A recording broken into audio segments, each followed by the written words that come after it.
అయితే ఇప్పుడు తెలంగాణ కానీ దేశంలో విదేశాల్లో ప్రపంచవ్యాప్తంగా అది దావోస్ కానీ సిలికాన్ వ్యాలీ కానీ ప్రపంచవ్యాప్తంగా కాలికి బలపం కట్టుకొని తిరిగే యువ మంత్రివర్యులు నేటి ముఖ్య అతిథి కేటీఆర్ గారు. కాలికి బలపం అంటారు కానీ కాలికి బలపం కాదు, కాలికి మార్కర్ పెన్ పట్టుకొని తిరుగుతారు. Wear ever he goes he will keep his mark. అంటే పాదముద్ర వేసిన ప్రతి చోట పనిముద్ర ఫలితముద్ర వేసే నేటి ముఖ్య అతిథి కేటీఆర్ గారికి స్వాగతం పలుకుతూ, ఇప్పుడు రెసిడెన్స్ వెల్ఫేర్ అసోసియేషన్ ఈ సంకల్పాన్ని అద్భుతంగా తీసుకున్నారు. ఉద్యమే నహి సిద్ధ్యంతి నా కార్యాణి నా మనోరథ అన్నారు. ఇందాకే కృష్ణ గారు మాట్లాడుతూ మన తెలంగాణనే ఒక ఉద్యమాల స్ఫూర్తి అని, అలాంటి రెసిడెన్స్ వెల్ఫేర్ అసోసియేషన్ యొక్క సౌకర్యాల కోసం సౌలభ్యం కోసం వందలు వేలాది సంస్థలన్నీ కలిసి చేస్తున్న కార్యక్రమానికి బాధ్యత వహిస్తున్న సెక్రటరీ బిటి శ్రీనివాసన్ గారు స్వాగత వచనం పలికేందుకు ముందుకు రావాల్సిందిగా కోరుతున్నాను. శ్రీ బిటి శ్రీనివాసన్ వారికి ముందు ఈ కార్యక్రమాన్ని మరి కొన్ని గంటలుగా నిర్వహిస్తున్నారు సార్ మేజర్ శివకిరణ్ గారు. చాలామంది వారి అభిప్రాయాలు చెప్పారు, అభిప్రాయాలు రాసి కూడా డ్రాప్ బాక్స్లో వేస్తున్నారు. ఐ రిక్వెస్ట్ శ్రీ శివకిరణ్ గారు.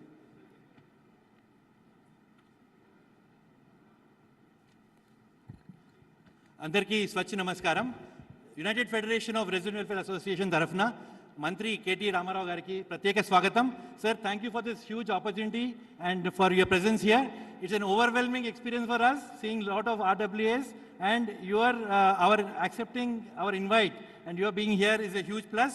Andarki KTR sir gurinchi telusu, and I just would like to mention 3 points, our interaction with him and about him. First, maaku పరిచయం అయింది కేటీ రామారావు సార్ 2016 లో మా కాలనీకి వచ్చినప్పుడు చిన్న మీటింగ్. అప్పుడు Janardhan Reddy sir GHMC commissioner, without any petrol, without any security, just walked in the morning. ఒక 100 మంది కూడా లేరు. చాలా బాగా మాకు హైదరాబాద్ గురించి చెప్పి అండ్ దెన్ ఈ లెఫ్ట్. వెళ్ళిపోతున్నప్పుడు మా ఒక రెసిడెంట్ అడిగినారు, క్యా వా చీఫ్ మినిస్టర్ సాబ్ ఆయా క్యా అని అడిగినారు. He asked me whether the chief minister was here. That was the kind of response. ఇంకోటి ఇప్పుడే కృష్ణ గారు మాట్లాడుతూ కేటీఆర్ సార్ రెస్పాన్స్ గురించి మాట్లాడినారు. Probably is the only minister who has the still the blue tick on his WhatsApp. చాలా మంది sir bureaucrats do not have the blue tick. మాకు తెలుస్తుంది మీరు చూస్తున్నారని, and I really hope that you are looking at our messages once in a while. ఆ blue tick option ఉంటే మాకు కొంచెం ధైర్యం వస్తుంది, that the message has been seen. Thank you so much for that sir. And third ఒకటి ఏమన్నారంటే, అప్పుడు అది ఎలక్ట్రిక్ వెహికల్స్ ర్యాలీ అయినప్పుడు హైదరాబాద్లో చాలా ట్రాఫిక్ ఇష్యూస్ కొన్ని అయినాయి. He was the only person maybe who came and said express regret to the people of Hyderabad for causing discomfort. Thank you so much sir for being concern about all of us. Sir, we have 3 or 4 small request. మీరు ఎప్పుడు మాట్లాడుతుంటారు 3 I's గురించి. You talk of infrastructure, you talk of innovation, you talk of inclusiveness. ఇన్నోవేషన్లో RWS కొంచెం scope ఇస్తే will work with you. Infrastructure ఉంది కదా sir, కానీ ఇన్నోవేషన్ అండ్ ఇంక్లూజివ్నెస్లో some more meetings with us will help us be empowered, and we would like to closely work with you. And sir, we would like also to thank you. What are the requirements of an RWA? Power, water, the basics are all with us. కొంచెం road condition is not all right, you are also aware of it. If that can be help will be far better. ఇంకో చిన్న issue ఏమవుతుందంటే sir, RWA capacity building we don't seem to focus. Urban community development ఉంటుంది కానీ ఆర్డబ్ల్యూఏ as a middle class community, ఎందుకంటే మా కమ్యూనిటీలో senior citizens ఉన్నారు. Lot of in the development model, lot of our children are abroad. Today senior citizens are left, they fend for themselves.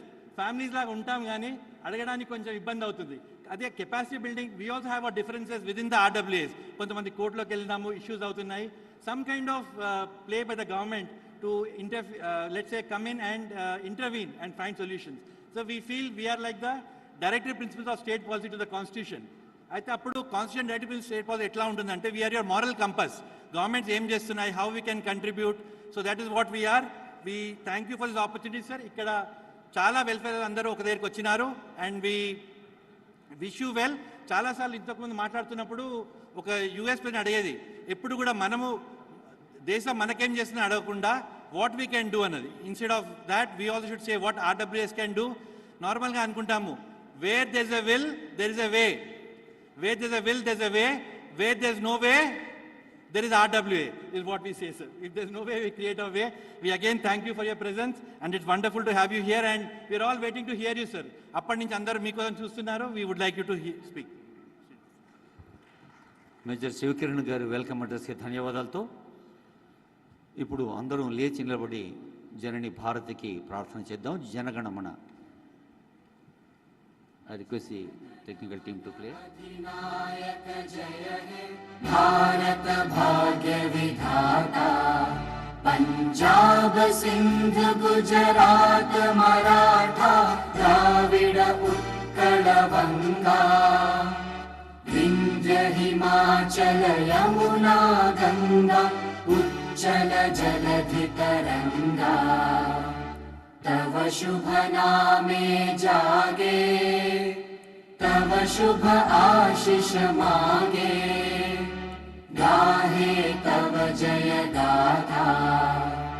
Jana Gana मंगलदायक जय हे भारत भाग्य विधाता, जय हे जय हे जय हे जय जय जय जय हे। ఇప్పుడు నిర్వాహక సంస్థ పక్షాన గౌరవనీయులైన ముఖ్య అతిథి గారిని స్వాగతిస్తారు. ఒక ప్లాంట్తో బిటి శ్రీనివాసన్ గారు, శివకిరణ్ గారు, మేడమ్స్.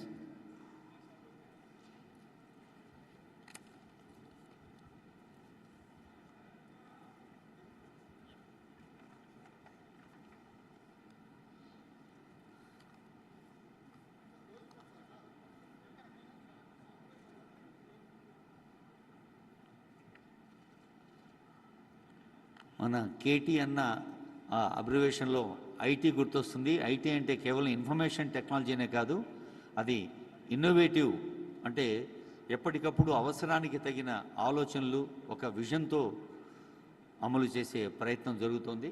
మరి సంస్థ పక్షాన స్వాగతించారు మంత్రి గారిని. ఇప్పుడు వి ప్రకాష్ గారిని వారు ఎన్ని గంటలైనా మాట్లాడగలరు, కానీ కేటీఆర్ గారు మరో కార్యక్రమంలో పాల్గొనాల్సి ఉన్న కారణంగా క్లుప్త సుందరంగా మన జల వనరుల ప్రాధాన్యాన్ని గురించి చెప్పాల్సిందిగా, ఎన్నో దశాబ్దాలుగా ఈ రంగంలో వారు చేస్తున్న కృషి మనకు తెలుసు. ఆచార్య జయశంకర్ గారి అలా ఎంతో మంది మేధావులతో కలిసి ముందుకు నడిచిన మిత్రులు ప్రకాష్ గారు. సభకు నమస్కారం.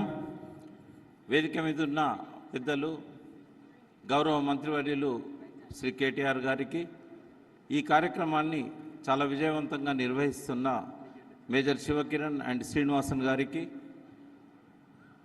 నగరంలోని రెస్పాన్సిబుల్ రెసిడెంట్ వెల్ఫేర్ అసోసియేషన్ బాధ్యులకు, సభ్యులకు, సభలో ఉన్న ప్రతి ఒక్కరికి, వేదిక మీద ఉన్న పెద్దలకు పేరు పేరున హృదయపూర్వక నమస్కారాలు, అభినందనలు. తెలంగాణ రాష్ట్ర ఏర్పాటు 2014లో జరిగినప్పుడు మనందరికీ ఎన్నో అనుమానాలు, అపోహలు కలిగిన మాట వాస్తవం. దానికి కారణం ఏంటంటే, జస్టిస్ శ్రీకృష్ణ కమిటీ 2010లో ఇచ్చిన నివేదికలో హైదరాబాద్ తెలంగాణ క్యాపిటల్గా సపరేట్ అయినట్టయితే ఇక్కడ అలజడులు చెలరేగుతాయి, ఇక్కడ పెట్టుబడులు వెనక్కిపోతాయి, ఇక్కడ విద్యా సంస్థలన్నీ మూతపడతాయి, ఇక్కడ కరెంట్ ఉండదు, అంధకారం ఉంటుంది. అప్పటి ముఖ్యమంత్రి ఒక అడుగు ముందుకేసి కిరణ్ కుమార్ రెడ్డి గారు కరెంట్ తీగల మీద బట్టలు ఆరేసుకోవాలి, ఇక్కడ డ్రింకింగ్ వాటర్ సమస్య ఉంటుంది, తాగునీరు, ఇవన్నీ కూడా చాలా చాలా బెదిరింపులు, చాలా చాలా అపోహలు, అనుమానాలు మనలో రేకెత్తారు. కానీ ఏం జరిగింది? 2014 తర్వాత ఏనాడైనా మనకు ఆ భయాలు, అనుమానాలు నిజమైనాయా? అందరం కూడా స్వేచ్ఛగా ఉన్నాం, సంతోషంగా ఉన్నాం, సుఖశాంతులతో ఉన్నాం, ఎటువంటి సమస్యలున్నా పరిష్కరించుకుంటూ ముందుకెళ్తున్నాం. ఎటువంటి లా అండ్ ఆర్డర్ సమస్య కూడా రాలేదు. గవర్నర్ గారు చేతిలో పెట్టారు లా అండ్ ఆర్డర్ను 10 సంవత్సరాలు. 10 సంవత్సరాలు మరొక 6 నెలల్లో పూర్తవబోతున్నాయి. ఈ 9.5 సంవత్సరాల్లో ఒక్కటంటే ఒక్క ఎఫ్ఐఆర్ కూడా ఈ ప్రాంతీయ విభేదాలతోని నమోదు కాలేదు. కాబట్టి ఒక safe Hyderabad, lovable Hyderabad, livable హైదరాబాద్ని మనకు అందించిన కేటీఆర్ గారికి, కేసీఆర్ గారికి మనసారా మరొకసారి కృతజ్ఞతలు. గ్రేట్ పర్సనాలిటీ డెవలప్మెంట్ ట్రైనర్ శివకేర గారు ఒక మాట చెప్తారు, విజేతలు భిన్నమైన పనులు చేయరు, భిన్నంగా చేస్తారు. Successful people don't do different things but they do differently. కరెక్ట్గా ఆయన మాటలకు మనకు సజీవ సాక్ష్యంగా మన కేటీఆర్ గారు కనబడతారు. మన కేసీఆర్ గారు కనబడతారు. ఎందుకంటే అంతకుముందు హైదరాబాద్ ఎలా ఉంది, 2014 తర్వాత హైదరాబాద్ ఎలా ఉంది, ఒక రోజంతా చెప్పొచ్చు. కానీ నాకు ఇచ్చిన 5 నిమిషాల్లో నాకున్న ఈ జల వనరులకు సంబంధించి అంటే డ్రింకింగ్ వాటర్ కానీ డ్రైనేజ్ కానీ ఇక్కడున్న వెల్ఫేర్ అసోసియేషన్స్ వాళ్ళకి కన్సర్న్ ఉన్న సబ్జెక్ట్స్ ఆ రెండే కాబట్టి 2 నిమిషాలు వాటి మీద నేను మాట్లాడే అవకాశాన్ని తీసుకుంటాను. సో మనం చూసాం 2014లో మన మొత్తం నగరానికి ఆనాడున్న జనాభాకు దాదాపు 300 మిలియన్ గ్యాలన్ల లీటర్ మాత్రమే ఇచ్చేవారు, అది కూడా సరిపోకపోయేది. కానీ ఇవాళ మనం చూసినట్టయితే 563 మిలియన్ గ్యాలన్ల నీళ్లను పర్ డే ఇవ్వగలుగుతున్నారు. అన్ని రకాలుగా హైదరాబాద్ మెట్రో వాటర్ వర్క్స్ ఆ ప్రోగ్రెస్ని నమోదు చేయగలిగింది. దీనికి కారణం ఏంటంటే మనం కాళేశ్వరం ప్రాజెక్టును పూర్తి చేసుకొని ఎల్లంపల్లి ద్వారా మల్లన్న సాగర్, కొండపోచమ్మ సాగర్ ద్వారా ఆ గోదావరి నీటిని మనం హైదరాబాద్కు తీసుకొచ్చాం. ఇది ఇప్పుడే కాదు, రాబోయే 100 సంవత్సరాలకైనా కూడా డ్రింకింగ్ వాటర్ సమస్య లేని ఒకే ఒక్క నగరం భారతదేశంలో ఉందంటే అది 100 సంవత్సరాల తర్వాత ఒక హైదరాబాదే అని చెప్పి గర్వంగా మనం చెప్పుకోవచ్చు. మనకు అవసరమైన నీళ్లు హార్డ్లీ మనకు నెలకు ఒక 2 టీఎంసీలు ఇప్పుడు అవసరమవుతున్నాయి. కావాలంటే ఇంకొక 1 టీఎంసీ 2 టీఎంసీలో మరొక 10-20 సంవత్సరాలకు అవసరమవుతాయి. అంటే 4 టీఎంసీలు పర్ మంత్ అంటే మనకు నెలకు ఒక 40-50 టీఎంసీలు అయితే సరిపోతాయి. కానీ మనం ఇప్పుడు అందుబాటులో ఉన్న నీరు ముఖ్యమంత్రి గారు దూరదృష్టితోని మనకు ఆయన క్రియేట్ చేసిన జలాశయాలు ఇవాళ 147 టీఎంసీలు గోదావరి నీళ్లతోని, మరొక 100 టీఎంసీలు నాగార్జున సాగర్ డెడ్ స్టోరేజ్తోని, అంటే ఇంతకంటే ఒక 8 రెట్లు జనాభా పెరిగినా కూడా ఈ నగరంలో ఎలాంటి మంచినీటి సమస్య రాదు అని చెప్పి బల్లగుద్ది చెప్పొచ్చు. ఎవరైనా అనుమానాలు ఉండాల్సిన అవసరం లేదు. సో అటువంటి ఒక మంచినీటి వనరులను మనకు అందించారు ముఖ్యమంత్రి గారు. మీకు అందరికీ తెలుసు, ఇవాళ ఔటర్ రింగ్ రోడ్ చుట్టూ కూడా రింగ్ బండ్ వేసి ఒక గ్రిడ్ క్రియేట్ చేస్తున్నారు. సుంకిశాల అని నాగార్జున సాగర్ దగ్గర నుంచి ఎప్పుడు అవసరమైతే అప్పుడు సాగర్ డెడ్ స్టోరేజ్ నుంచి కూడా తీసుకోవడానికి 2200 కోట్లతోని ఆ పనులు ప్రారంభించారు. సో ఇవాళ గోదావరి నీళ్లు తీసుకురావడంలో ఆనాటి ప్రభుత్వం గోదావరి నీళ్లు తేవాలనుకొని ఆ ప్రాజెక్టు మొదలుపెట్టినా కూడా వచ్చిన బాటిల్ నెక్స్ అనేటివి వాళ్ళు తొలగించలేకపోయారు. డిఫెన్స్ వాళ్ళతో సమస్యలు వచ్చాయి, రైల్వే వాళ్ళతో సమస్యలు వచ్చాయి. దీన్ని ఎవరో పరిష్కరించలేదు. మన ముఖ్యమంత్రి గారు కేసీఆర్ గారు స్వయంగా ఒక్కొక్క సమస్యను అడ్రస్ చేసి రైల్వే వాళ్ళతోని, డిఫెన్స్ వాళ్ళతోని అందరితో మాట్లాడి రికార్డ్ టైంలో గోదావరి నీటిని మనకు అందించారు అపర భగీరథుడైన మన ముఖ్యమంత్రి గారు. అదేవిధంగా నగరానికి నీళ్లు తేగలిగాం, కానీ మన నగరంలో నీళ్లను ఎట్లా మనం పంపిణీ చేయాలా, ఈ విషయంలో కేటీఆర్ గారు తీసుకున్న శ్రద్ధ కానీ వారి పట్టుదల కానీ వారి కృషి కానీ అభినందనీయం. ఇవాళ మనం ఉన్న ఈ ప్లేస్ నుంచి ఇదే విస్పర్ వ్యాలీ, ఇదే JRC ఫంక్షన్ హాల్ దగ్గర నుంచి మైండ్ స్పేస్ ద్వారా ఇవాళ గచ్చిబౌలి దగ్గరికి 20 మిలియన్ గ్యాలన్ల నీరు ప్రతిరోజు సరఫరా కాగలిగిన అతిపెద్ద పైప్ లైన్ నిర్మాణం వారి దూరదృష్టితో జరిగింది. ఇవాళ ఫైనాన్షియల్ డిస్ట్రిక్ట్ కానీ, గచ్చిబౌలికి కానీ, IT కారిడార్కి కానీ ఎక్కడ కూడా మంచినీటి సమస్య లేకుండా వారు చేయగలిగారు. ఇవాళ కేవలం సంపన్నులకు, ధనవంతులు IT కారిడార్లకే కాకుండా ఇవాళ స్లమ్స్లో కూడా ప్రతి ఒక్క కుటుంబానికి 20 కిలోలీటర్ల నీటిని ఉచితంగా అందిస్తున్నారు. మనకు ఎటువంటి మంచినీటి సమస్య లేదు. మనకున్న సమస్య అంతా డ్రైనేజ్ సమస్య. ఈ డ్రైనేజ్ సమస్య గురించి మనం చూసాం. 2016లో 2020లో మన క్లౌడ్ బర్స్ట్ అయినాయి. ఈ క్లౌడ్ బర్స్ట్ ఎందుకైతే అని చెప్పడానికి ఒక్క నిమిషం నేను అట్మాస్ఫియరిక్ రివర్స్ అనే దాని గురించి నేను మాట్లాడతాను. అట్మాస్ఫియరిక్ రివర్స్ అంటే మనము ఇక్కడ నుంచి కాలుష్యం ఏదైతే మనం పంపిస్తున్నామో, అంటే ఈ భూమి మీద ఒక్క హైదరాబాదే కాదు, ముంబై కానీ ఇతర రాష్ట్రాలు కానీ ఈ దుమ్ము కానీ కాలుష్యం కానీ ఒక లేయర్గా ఆకాశంలో ఫామ్ అయి ఆ పొగ తర్వాత కెమికల్స్తోని లేయర్గా ఫామ్ అవుతున్నాయి. వాటి మీద వాటర్ స్టోర్ అవుతుంది.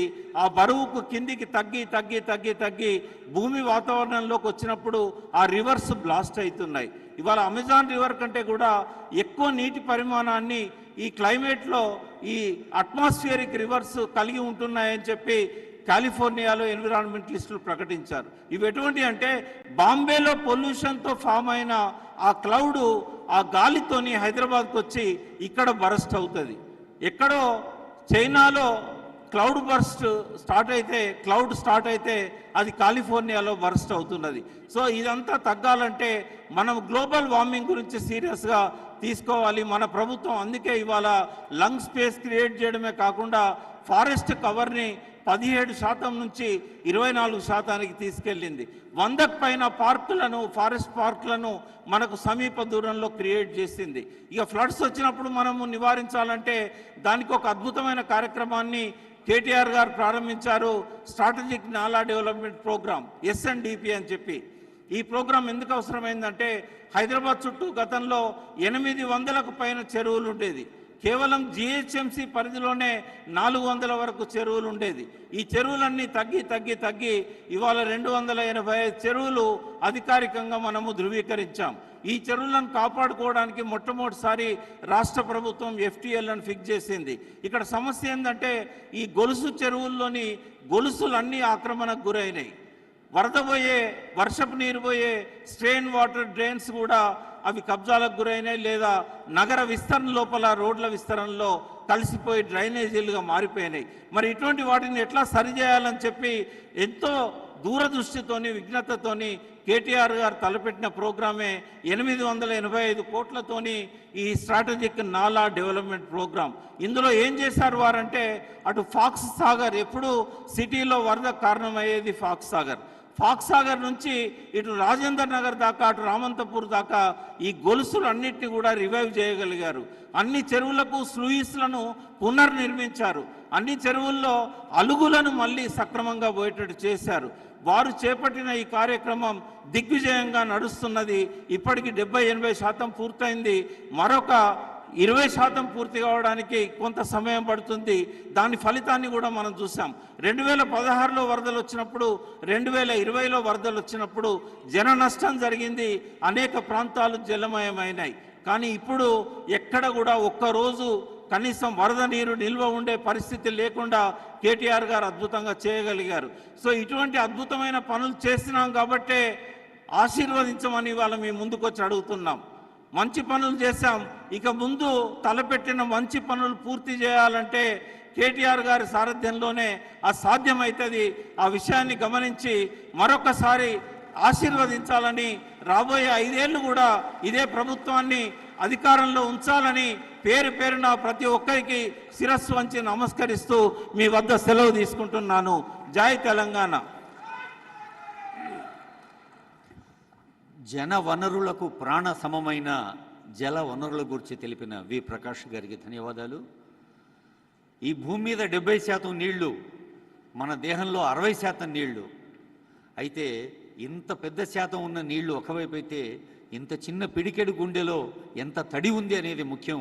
అలా గుండె తడితో మన గురించే కాకుండా పక్కవారి గురించి, సమాజం గురించి ఆలోచించమని చెబుతున్న తరుణంలో మరి మన రెసిడెంట్స్ వెల్ఫేర్ అసోసియేషన్ బాధ్యత నిర్వహిస్తున్న BT శ్రీనివాసన్ గారు వారి సందేశం అందజేస్తారు. క్లుప్త సుందరంగా PTS.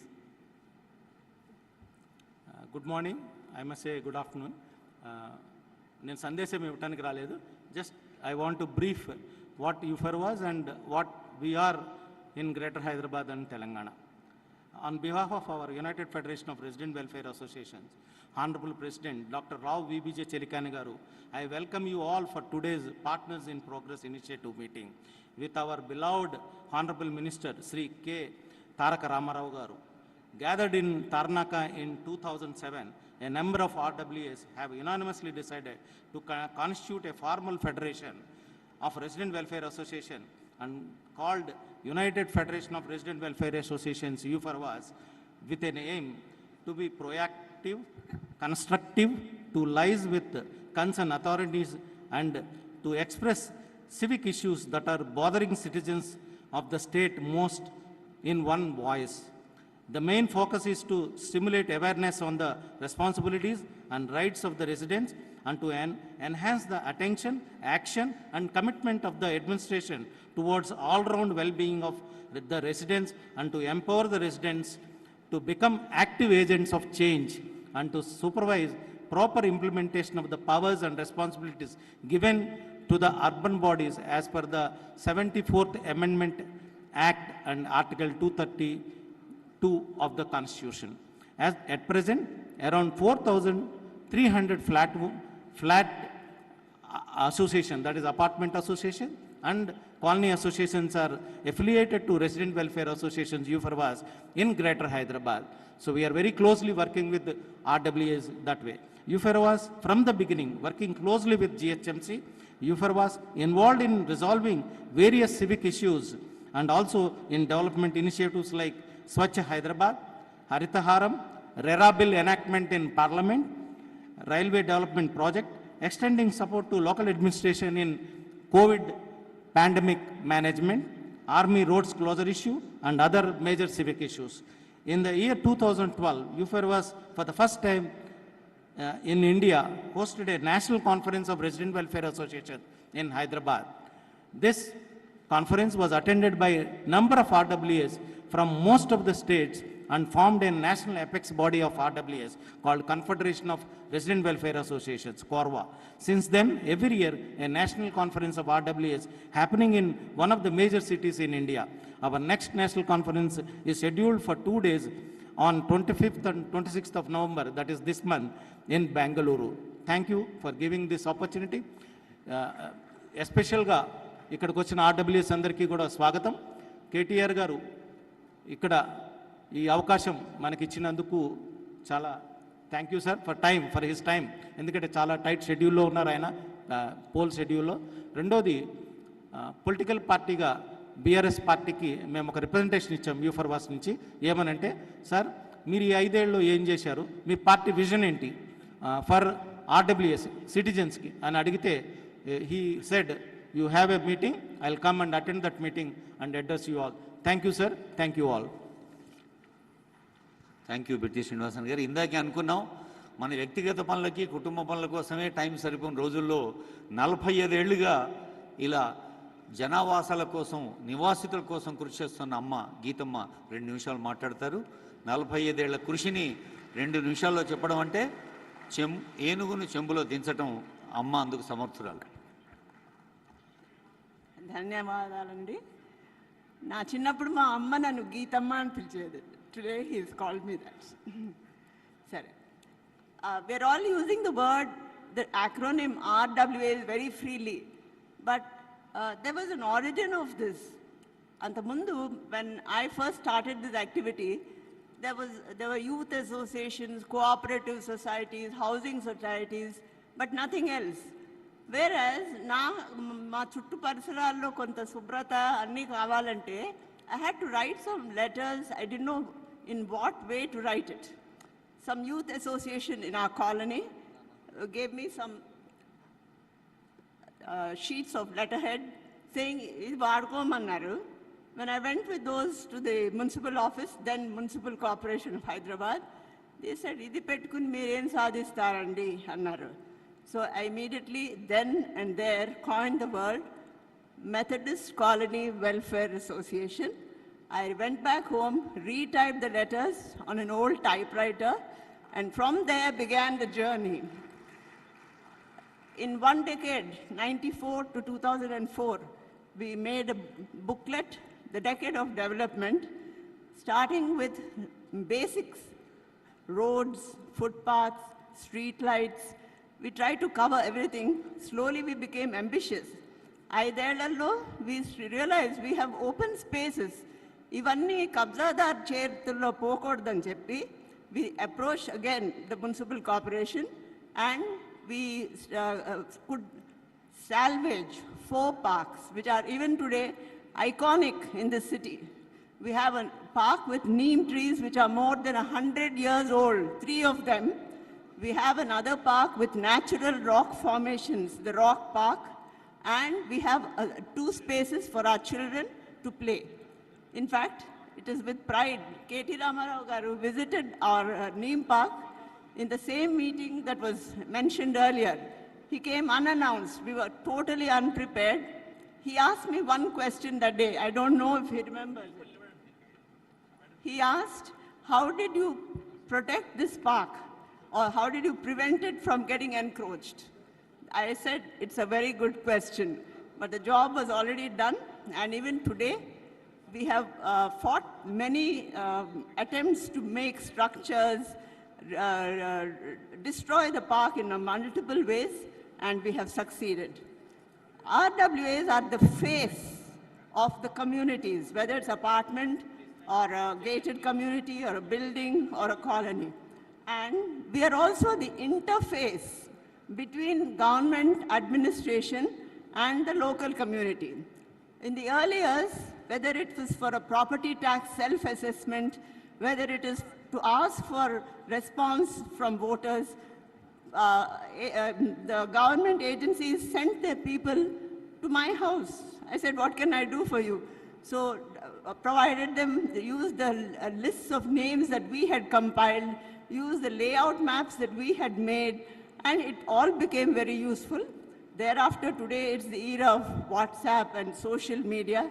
There are umpteen ways we can share grievances, we can ask for things. The point is, after a first decade of a lot of problems, we go through teething troubles. All the new fancy gated communities, ivalu kuda Cyberabad nunchi oka ayana matladaru, Minister garu rakamundu. He was talking about multiple issues in a positive way. I liked that because, yes, okay. And it is the importance of understanding the system, working with the system, and we have to innovate, we have to cooperate, we have to participate, and we have to emulate other good examples. We also rescued a well, my area lo. It's a 100-year-old well. We have also borrowed ideas from other colonies, and that is why, though I live in Methodist Colony, I consider myself a part of the Greenlands residents. Thank you all very much. Geethamma గారికి ధన్యవాదాలు.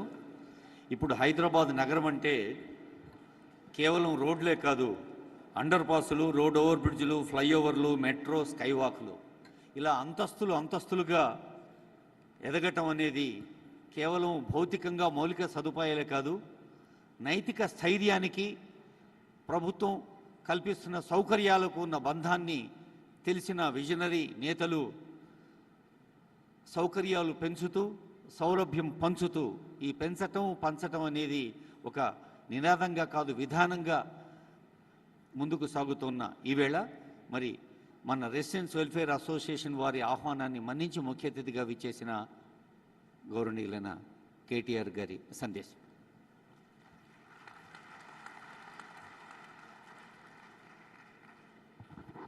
అందరికీ నమస్కారం. గౌరవనీయులు పెద్దలు, ఈ కార్యక్రమాన్ని ఏర్పాటు చేసిన మరి శివ్ కిరణ్ గారు, మేజర్ శివ్ కిరణ్, గీతా గారు, శ్రీనివాసన్ గారు, వైవి రావు గారు, మధులిక గారు, వేదిక పైన ఉన్న ప్రకాష్ గారు, క్రిషాంక్ గారు, గౌరవనీయులు దక్షిణామూర్తి గారు, కార్యక్రమంలో పాల్పంచుకుంటున్న హైదరాబాద్ నగరానికి సంబంధించిన, అదేవిధంగా చుట్టుపక్కల ఉన్న కొన్ని హెచ్ఎండిఏ పరిధిలోని ఇతర మున్సిపాలిటీల్లో కూడా ఉన్న రెసిడెంట్ వెల్ఫేర్ అసోసియేషన్స్ నుంచి విచ్చేసిన మిత్రులందరికీ, రెసిడెంట్ వెల్ఫేర్ అసోసియేషన్స్ యొక్క ఆఫీస్ బేరర్స్ అందరికీ హృదయపూర్వకంగా నమస్కారం. పాత్రికేయ మిత్రులకు కూడా హృదయపూర్వకంగా నమస్కారం. మరి ఇప్పటిదాకా ఏ విషయాల్లో ఇప్పటిదాకా ప్రసంగించిన వక్తలు మాట్లాడారు అంటే, నాకు ఒక నోటు కూడా శ్రీనివాసన్ గారు ఇచ్చారు, శృతి గారు ఇచ్చారు. ముఖ్యంగా చెరువులు, వాటి సంరక్షణ, చెరువుల్ని ఎంక్రోచ్మెంట్ కాకుండా, అందులోకి సివరేజ్ రాకుండా కొన్ని చేశారు, ఇంకా చేయండి అనేది ఒకటి చెప్పారు. తర్వాత రెసిడెంట్ వెల్ఫేర్ అసోసియేషన్లకి ఒక 2010 చట్టం ప్రకారం ఒక చట్టబద్ధత ఉంది. దాన్ని రిజిస్ట్రేషన్లో కొన్ని ఇన్కన్సిస్టెన్సీస్ ఉన్నాయి, దాన్ని కన్సిస్టెంట్గా ఉండేటట్టు చేయండి అని చెప్పారు. అదేవిధంగా ప్రాపర్టీ ట్యాక్స్ విషయంలో కూడా కొన్ని అనామలీస్ ఉన్నాయి, వాటిని కూడా కరెక్ట్ చేయండి అంటూ చెప్తున్నారు. తర్వాత ట్రాఫిక్ ఇష్యూస్ కూడా, అంటే స్టాగర్డ్ ట్రాఫిక్ మేనేజ్మెంట్ చేస్తే బాగుంటుంది. ట్రాఫిక్ ఇష్యూస్ కూడా ఒకటేసారి పీక్ టైమ్స్లో, ముఖ్యంగా శేర్లింగంపల్లి ఇంకా ఇతరత్ర ఏరియాస్లో విస్తృతమైన ట్రాఫిక్ ఇష్యూస్ ఉన్నాయి, దాన్ని కూడా స్టాగర్ చేయండి అని చెప్పారు. అంతోపాటు కన్స్ట్రక్షన్ అండ్ డెమోలిషన్ వేస్ట్, భవన నిర్మాణ శిథిలాలు వ్యర్థాలు రోడ్ల మీద ఉన్నాయి, వాటిని కూడా తొలగించాలి, ఒక డ్రైవ్ చేయాలి. పార్కులు ముఖ్యంగా నైబర్హుడ్ పార్క్స్, వాటి మెయింటెనెన్స్, వాటికి సంబంధించి రోడ్స్ మీద పార్కింగు, తర్వాత కొన్ని లింక్ రోడ్లు చేశారు. కాకపోతే ఇది నాకు తెలిసి శ్రీనివాసన్ గారు రాసింటారు, లేదంటే మేజర్ శివకిరణ్ రాసింటారు. హైదరాబాద్ వైపు, పశ్చిమ హైదరాబాద్లో చాలా చేశారు, కానీ సికింద్రాబాద్ వైపు కూడా చేయాలి అని చెప్పి నార్త్ ఈస్టర్న్ సికింద్రాబాద్ అని ప్రత్యేకంగా రాశారు. అందుకే మీరే, I'm sure it must be you. తర్వాత పబ్లిక్ ట్రాన్స్పోర్టేషన్ పెంచాలి, మెట్రో ఇంకా బస్సెస్ కూడా పెంచాలి ఓవరాల్ సిటీలో అనేది. నాయిస్ పొల్యూషన్ అరెస్ట్ చేయడానికి తీసుకోవాల్సిన చర్యలు, సివరేజ్ మరియు drainage infrastructure, flood management, stray animals problem ఏదైతే ఉందో, వీధి కుక్కలు స్వైర విహారం చేస్తున్నాయి, దాన్ని అరికట్టాలి. అదేవిధంగా వేస్ట్ మేనేజ్మెంట్ని ఇంకా ఇంప్రూవ్ చేయాలి. ఈ పొలిటీషియన్స్ కట్టే ఫ్లెక్సీల విషయంలో కూడా రాశారు. ఫ్లెక్సీలను కూడా మాకు అవరోధంగా ఉన్నాయి, తొలగించాలి. Bus bays, lane protection, flooding, dump yards, drinking water, slum areas development, అదే మాదిరిగా లేక్ అవేర్నెస్ కూడా పెంచాలి అనేది మొత్తంగా ఇప్పుడు దాకా జరిగిన చర్చలో సారాంశం. నాకు చెప్పింది ఏంటంటే ఇవన్నీ కూడా అడ్రస్ చేయాల్సిన అంశాలని చెప్పారు. దాంతోపాటు ఆర్డబ్ల్యూఎస్ రిప్రజెంటేషన్ కూడా పెంచాలి వార్డు కమిటీల్లో. సివరేజ్ ట్రీట్మెంట్ ప్లాంట్స్ ఇప్పుడు జిహెచ్ఎంసీ పరిధిలో కంప్లీట్ చేశారు, హెచ్ఎండిఏ లిమిట్స్లో మీరు యాడ్ చేయాలి, మున్సిపాలిటీస్ లిమిట్లో. ప్రాపర్టీ ట్యాక్స్ని కూడా యూనిఫామ్ చేయండి. ఇది స్థూలంగా రెసిడెంట్ వెల్ఫేర్ అసోసియేషన్స్ నుంచి వచ్చిన సలహాలు, సూచనలు. నాకు తెలిసి కొన్ని సజెషన్ బాక్సెస్ కూడా ఉన్నాయి. ఎన్నికల సమయం కాబట్టి నేను ఒక్కొక్కరితో వ్యక్తిగతంగా సంభాషించలేకపోవచ్చు, ఒక్కొక్క అసోసియేషన్తో కూర్చోలేకపోవచ్చు, ఎందుకంటే ఒక మీటింగ్ నుంచి ఇంకో మీటింగ్కు పరిగెడతాం. కాబట్టి నేను శివకిరణ్ గారిని, శ్రీనివాసన్ గారిని అడిగింది ఏంటంటే, మీరు సజెషన్స్ అన్నీ కంపైల్ చేసి నాకు ఇవ్వండి. డిసెంబర్ 3 తర్వాత ఎట్లాగో మళ్ళీ మేమే గవర్నమెంట్లో ఉంటాం కాబట్టి మేమే చేస్తామని చెప్పాను. నాకు అనుమానం ఏం లేదు. మీ అందరి బాగా పనిచేసిన ఏ గవర్నమెంట్ అయినా, బాగా పనిచేసిన ఏ సంస్థనైనా ప్రజలు వదులుకోరు. ఆ విషయంలో నాకు విశ్వాసం ఉంది. ఎందుకంటే రాజకీయ నాయకులు ఎవరు ఎన్ని మాట్లాడినా, మనం సోషల్ మీడియాలో ఎవరు ఎన్ని రకాల వ్యతిరేక ప్రచారాలు చేసినా కళ్ళ ముందు చూసేదాన్ని ప్రజలు నమ్ముతారు తప్ప అభూత కల్పనలు, నోటికొచ్చినట్టు చేసే విమర్శలు అవి ఎవరు పట్టించుకోరు, వింటారు.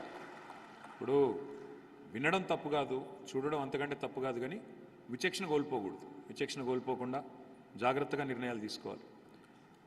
ఓవరాల్గా నేను ఒక 5 నిమిషాలు 10 నిమిషాల్లో తెలంగాణలో 9.5 సంవత్సరాలు ఏం జరిగింది అనేది చెప్పి భవిష్యత్తులో ఏం చేయబోతున్నామో కూడా చెప్పే ప్రయత్నం కొంత చేస్తాను.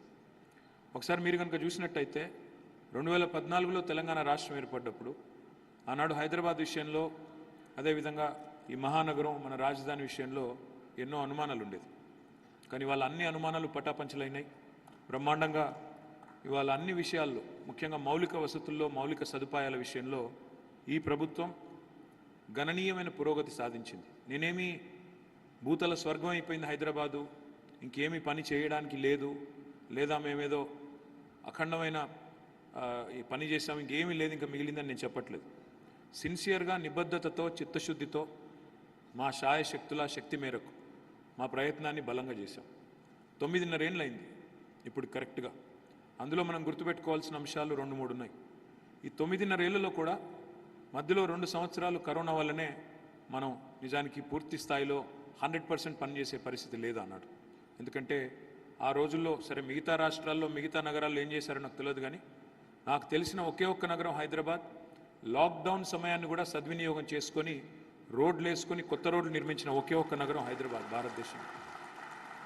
అలా కష్టపడ్డాం. ఆ రోజు లేబర్ క్యాంపులకు కూడా పోయాము. క్యాంపులకు పోయి వాళ్ళని కన్విన్స్ చేసాం, మీకేం కాదు, మేము ఉన్నాము, మీకు ఎక్స్ట్రా పేమెంట్ కూడా ఇస్తాము, మీకు ఏమైనా ఆరోగ్య సమస్య వస్తే మేము దగ్గరుండి చూసుకుంటాము అని చెప్పి. కోవిడ్ సమయంలో నేను కూడా స్వయంగా చాలా కన్స్ట్రక్షన్ లేబర్ ఉంటే వాళ్ళ క్యాంపులకు కూడా వెళ్ళి వాళ్ళని బతిమలాడి కాంట్రాక్టుల దగ్గర పనిచేసే వర్కర్లకు కూడా చెప్పి, ఎందుకంటే నగరం ఇంత ఫ్రీగా మనకు దొరకదు, మళ్ళీ దొరకదు.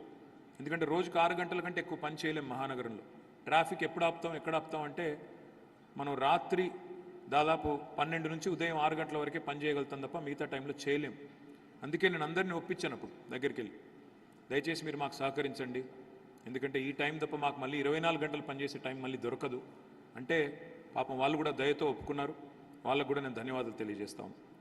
అయితే 2 సంవత్సరాలు కరోనా వల్ల పోయింది. మాకు 9.5 సంవత్సరాల కాలం దొరికితే 2 సంవత్సరాలు కరోనా వల్ల పోయింది. ఇక మరో సంవత్సరం ఎలక్షన్లు కొట్లాడడంలోనే పోయింది. ఆటోమేటిక్గా మొదటి 6 నెలలు సర్దుకోవడం, ఆ తర్వాత 2 ఎలక్షన్లు.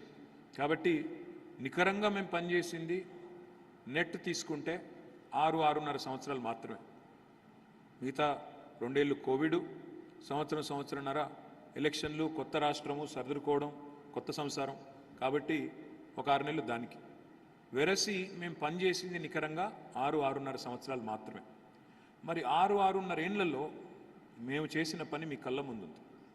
అంతకంటే ముందు 65 ఏళ్ల పని కూడా మీ కళ్ళ ముందే ఉంది. భారతదేశానికి స్వాతంత్రం వచ్చిన తర్వాత 65 ఏళ్ళు మేమైతే లేము. ఆనాడు ప్రభుత్వంలో మేము లేము, మాకంటే ముందున్న వాళ్ళు వేరే వాళ్ళు ఉన్నారు. ఇవాళ ఈ 6.5 ఏళ్లలో ఏం జరిగింది అంటే హైదరాబాద్లో మీరు గమనిస్తే, ఒకటి అన్నింటికన్నా ముఖ్యమైనది, అన్నింటికన్నా గణనీయమైన విజయం ఏంటి అంటే హైదరాబాద్లోని విద్యుత్ సరఫరాని బ్రహ్మాండంగా కేసీఆర్ గారి నాయకత్వంలో ఇవాళ దేశమే గర్వపడే విధంగా మనం హైదరాబాద్లో వ్యవసాయ రంగంలో రాష్ట్రం అంతటా కూడా ఇవాళ సమృద్ధిగా విద్యుత్ ఉత్పత్తి చేసి గతంలో ఉన్న కష్టాలు ఏవి లేకుండా చేసుకోగలిగాం. ఆనాడు హైదరాబాద్లో ఏ అపార్ట్మెంట్కి పోయినా, ఏ ఇంటికి పోయినా ఇన్వర్టర్లు, జనరేటర్లు స్వాగతం పలికేది. ఇవాళ ఇన్వర్టర్ల కంపెనీలకి, జనరేటర్ల కంపెనీలకి తెలంగాణలో పెద్దగా బిజినెస్ లేదు. చాలా ఆల్మోస్ట్ తగ్గిపోయింది, ఆల్మోస్ట్ లేదనే చెప్పవచ్చు. ఆ స్థాయికి గణనీయంగా పవర్ సప్లై మాత్రం పెంచుకున్నాం. అదేవిధంగా మంచినీళ్ళు ఇవన్నీ నేను చెప్తే చిన్న చిన్న అంశాలు అనిపిస్తాయి. ఇప్పుడు ఆశ్చర్యం ఏంటంటే మనిషికి మతిమరుపు అనేది ఒక రకంగా వరం, ఒక రకంగా శాపం. వరం ఎట్లా అంటారా, చాలా సందర్భాల్లో ఏదైనా బాధాకరమైన సంఘటనలు మనకు ఎదురైనప్పుడు అందులోంచి బయటపడాలి అంటే మతిమరుపు అవసరం. మర్చిపోకపోతే ముందుకు పోలేం. కానీ మాకు శాపం ఎందుకంటే 10 ఏళ్ల తర్వాత ఇవన్నీ అనుభవంలోకి వచ్చిన తర్వాత ఏముందిలే, కరెంటు కొత్తగా ఇచ్చేదే ఉంది, ఎప్పుడు అట్లా ఉంది కదా, మర్చిపోతాం. నేను ఈ ట్విట్టర్లో, సోషల్ మీడియాలో కొద్దిగా ఎక్కువ యాక్టివ్గా ఉంటాను. అందులో నాకు మెసేజ్లు వస్తుంటాయి. 10 నిమిషాలు 15 నిమిషాలు కరెంటు పోగానే నాకు ఆవేశంగా మెసేజ్లు పెడుతుంటారు. ఏమని, ఇదేనా నువ్వు చెప్పిన బంగారు తెలంగాణ, ఇదేనా నువ్వు చెప్పిన 24 గంటల కరెంటు పోయి 15 నిమిషాలు అయింది, ఏం చేస్తున్నారా మీరు? నాకేమనిపిస్తుంది అంటే 10 ఏళ్ల కిందట రోజుకి 10 గంటలు కరెంటు పోయినా అడిగిన వాడు లేడు, అడిగినా పట్టించుకున్న నాదుడు లేడు. ఇవాళ 10-15 నిమిషాలు కరెంటు పోతేనే మీరు నా మీద ఆవేశపడుతున్నారంటే ఒక రకంగా మంచిది, ఒక రకంగా చెడ్డది. మంచిది ఎందుకు అంటే అట్లీస్ట్ మంచి పవర్ సప్లై జరుగుతుంది, అందులో ఇంటరప్షన్ అయినప్పుడు ఇరిటేషన్ వస్తుంది. చెడ్డది ఎందుకు అంటే ఆ కోపం మీరు నా మీద ఎక్కడ తీసి నాకు ఓట్లు వేయరేమో అని భయం. కాబట్టి నేను బలంగా నమ్మేది ఏంటంటే కొన్ని విషయాల్లో సందర్భానుసారం అప్పుడప్పుడు పాత విషయాలు కూడా గుర్తు చేయక తప్పదు. మంచినీళ్ళ విషయానికి వస్తే నేను హైదరాబాద్లోనే పెరిగిన. హైదరాబాద్లో నేను చిన్నప్పటి నుంచి ఇక్కడే ఉన్నా. దాదాపు 35 ఏళ్ళ నుంచి ఇక్కడే ఉన్నా. ఈ 35 ఏళ్లలో నేను ఎన్నో సందర్భాల్లో, ముఖ్యంగా ఖైరతాబాద్ మీదుగానే నేను స్కూల్కి పోయేది, కాలేజ్ కూడా అట్టే పోయేది. అప్పుడు ఆల్మోస్ట్ ఎవ్రీ సమ్మర్ జలమండలి ఆఫీస్ ముందు ధర్నాలు లేని రోజు లేదు. బిందెలు, కుండలు, లొల్లులు, ట్రాఫిక్ జాము, అస్తవ్యస్తమైన పరిస్థితులు. ఈరోజు ఆ పరిస్థితి హైదరాబాద్లో లేదు. సరే, ఇంకా అక్కడక్కడ ట్యాంకర్లు ఉన్నాయి. ట్యాంకర్ల వల్ల కొంత ఒక 5-10% ఇరిటేషన్ ఇంకా ఉంది. కానీ చాలా పెద్ద ఎత్తున ఈరోజు మనం పెట్టుబడులు పెట్టడం వల్ల, ఇప్పుడే ప్రకాష్ గారు చెప్పినట్టు ఇటు కృష్ణ నుంచి అటు గోదావరి నుంచి 100 కిలోమీటర్ల నుంచి వేగంగా ప్రాజెక్టులు పూర్తి చేసి మిషన్ భగీరథలో భాగంగా మనం ఇవాళ ఆల్టర్నేట్ డే వాటర్ సప్లై ఇచ్చుకుంటా ఉన్నాం. కానీ నా కళ, ముఖ్యమంత్రి గారి స్వప్నం కూడా ఏంటి అంటే అల్టిమేట్గా I want to see Hyderabad where 24 గంటల్లో ఎక్కడ ఎప్పుడు ట్యాప్ తిప్పినా నీళ్ళు వచ్చే హైదరాబాద్ కావాలి. అది మా ఎజెండా, అది మా విషయం. ఇది ఇవాళ ఎదిగిన దేశాల్లో, ఎదిగిన నగరాల్లో ఈ పరిస్థితి ఉంది. మన దగ్గర కూడా అది రావాలి. విశ్వనగరం కావాలి అంటే ఊరికే మాటలతో, ఊకదంపుడు ఉపన్యాసాలతో కాదు. ఇట్లాంటి చిన్న చిన్న విషయాలు కూడా పట్టించుకోవాలి, పెట్టుబడులు తేవాలి, మౌలిక వసతుల మీద కూడా డబ్బులు పెట్టాలి. ఇవన్నీ జరిగితేనే మనం ముందుకు పోతాం. మెట్రో రైలు పూర్తి చేసుకున్నాము, ఒక 70 కిలోమీటర్లు. కానీ మా కళ మెట్రో రైలు ఇంతవరకు ఆగకూడదు. 70 కిలోమీటర్ల మెట్రో రాబోయే 7 నుంచి 10 ఏళ్లలో 415 కిలోమీటర్లకు విస్తరించాలన్నది మా ఎజెండా. మొత్తం హైదరాబాద్ మహానగరంలో పబ్లిక్ ట్రాన్స్పోర్ట్ని, ముఖ్యంగా నాన్ పొల్యూటింగ్ పబ్లిక్ ట్రాన్స్పోర్ట్ అంటే కాలుష్య రహిత ప్రజా రవాణా అనేది ఒక ప్రాధాన్యత క్రమంలో ఉండాలి అని టార్గెట్గా పెట్టుకున్నాం. అదేవిధంగా పారిశుద్ధ్యం కొంత మెరుగుపడింది. 2014లో ప్రతిరోజు 3,500 మెట్రిక్ టన్నుల చెత్తను మేము సేకరించేది. మరి మొన్నటికి అంటే ఒక నెల కిందటికి దాదాపు రోజుకి 7,500 నుంచి 8,000 మెట్రిక్ టన్నుల చెత్తను ప్రస్తుతం కలెక్ట్ చేస్తున్నాం. కొంత ఎఫిషియన్సీ పెరిగింది, జనాభా కొద్దిగా పెరిగింది, ఎఫిషియన్సీ పెరిగింది. కానీ ఇంకా పెంచాలి. డే టు డే కలెక్షన్లో కొన్ని గ్యాప్స్ ఉన్నాయి, ఆటో రోజు రాకపోవడం లాంటివి ఉన్నాయి. అవన్నిటినీ కూడా సరి చేయాలి. తప్పకుండా దాన్ని కూడా చేసే బాధ్యత మాది.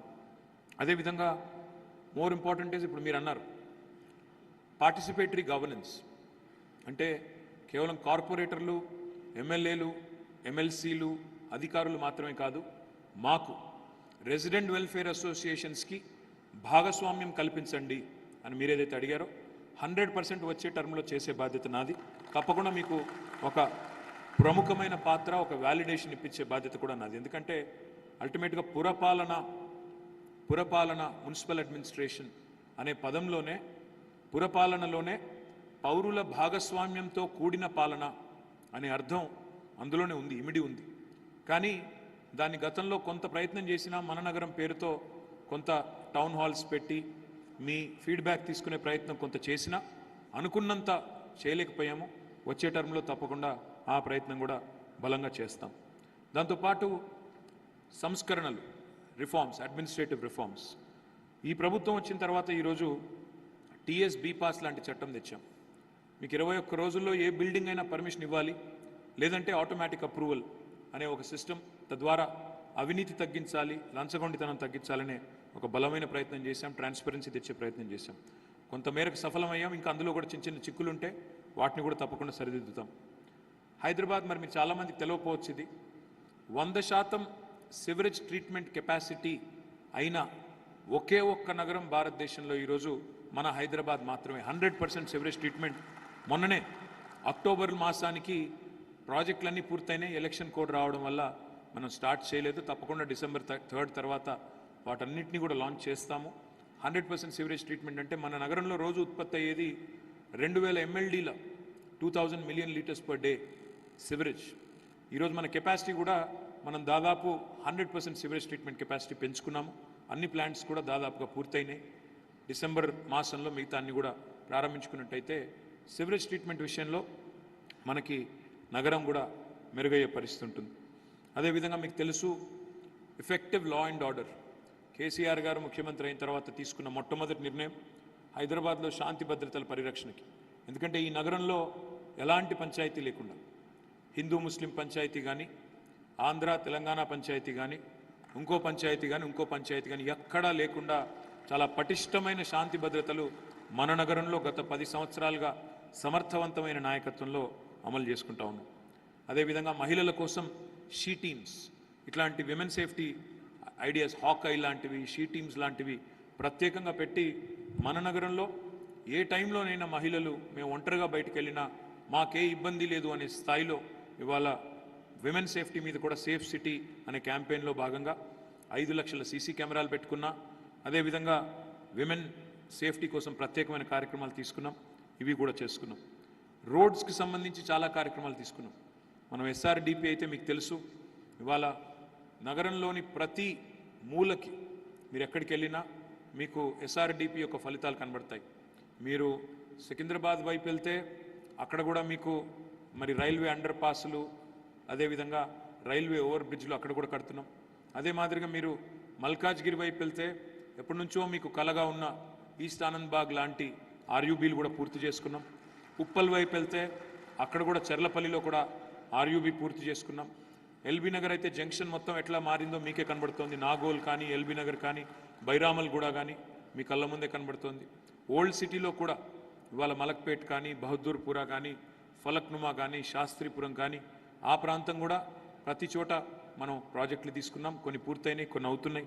అదేవిధంగా శేర్లింగంపల్లి, కూకట్పల్లి అయితే మీకు చెప్పాల్సిన అవసరం లేదు. బహుశా నగరంలోనే అత్యధికంగా SRDP ఎక్కడ జరిగింది అంటే కూకట్పల్లి, శేర్లింగంపల్లి అండ్ కుత్బుల్లాపూర్ అని చెప్పక తప్పది. 3 చోట్ల అత్యధికంగా చేసింది 3 చోట్ల.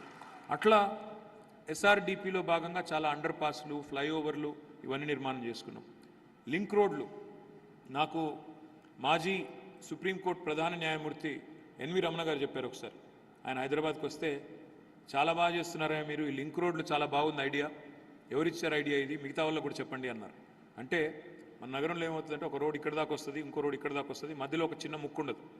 అట్లాంటి ఎన్నో ఎతికి పట్టుకొని గూగుల్లో మేము ప్రత్యేకంగా ఒక డ్రైవ్ కింద పెట్టుకొని దాదాపు ఒక 136 రోడ్స్ మిస్సింగ్ లింక్ రోడ్స్ అని పెట్టుకొని వాటిని కూడా ప్రత్యేకంగా తీసుకొని చేశాము. దానివల్ల కూడా చాలా డీకంజెషన్ జరుగుతాం. ఇంకా చాలా చేయాలని కూడా ప్రణాళికలు కూడా రూపొందించాం. ఇప్పుడు నేను ఇక్కడికి వస్తున్నప్పుడు 2 జర్నలిస్టులు వచ్చారు నాతో పాటు కారులో. వాళ్ళు బెంగళూరు నుంచి వచ్చారు. మీరు హైదరాబాద్లో కొద్దిగా చెట్లు ఇంకా పెంచాలి అన్నారు. నేనేం చెప్పాను వాళ్ళకంటే, మా నగరానికి ఈ మధ్యన మీరు గమనిస్తున్నట్లేరు, 10 ఏళ్ల కిందటి పరిస్థితి లేదు. ఇప్పుడు మాకు గ్రీన్ సిటీ అవార్డ్స్ కూడా వస్తున్నాయి ప్రపంచవ్యాప్తంగా మాకు, మా హైదరాబాద్కి అని చెప్పి వాళ్ళకి నేను చెప్తా ఉంటే వాళ్ళు అన్నారు, లేదులేండి ఇంకా మా బెంగళూరుతో పోలిస్తే మీరు కొద్దిగా వెనకే ఉన్నారన్నారు. నేను కూడా ఒప్పుకుంటాను ఆ విషయంలో. ఎందుకంటే బెంగళూరు మొదటి నుంచి ఒక కల్చర్గా, ప్రతి ఇంట్లో మొక్కలు పెట్టడం అనేది ఒక కల్చర్గా, ప్రతి చోట పార్కులు ఉండడం, ఆ పార్కులు పరిరక్షించడం అనేది ఒక కల్చర్గా వాళ్ళు పెట్టుకున్నారు.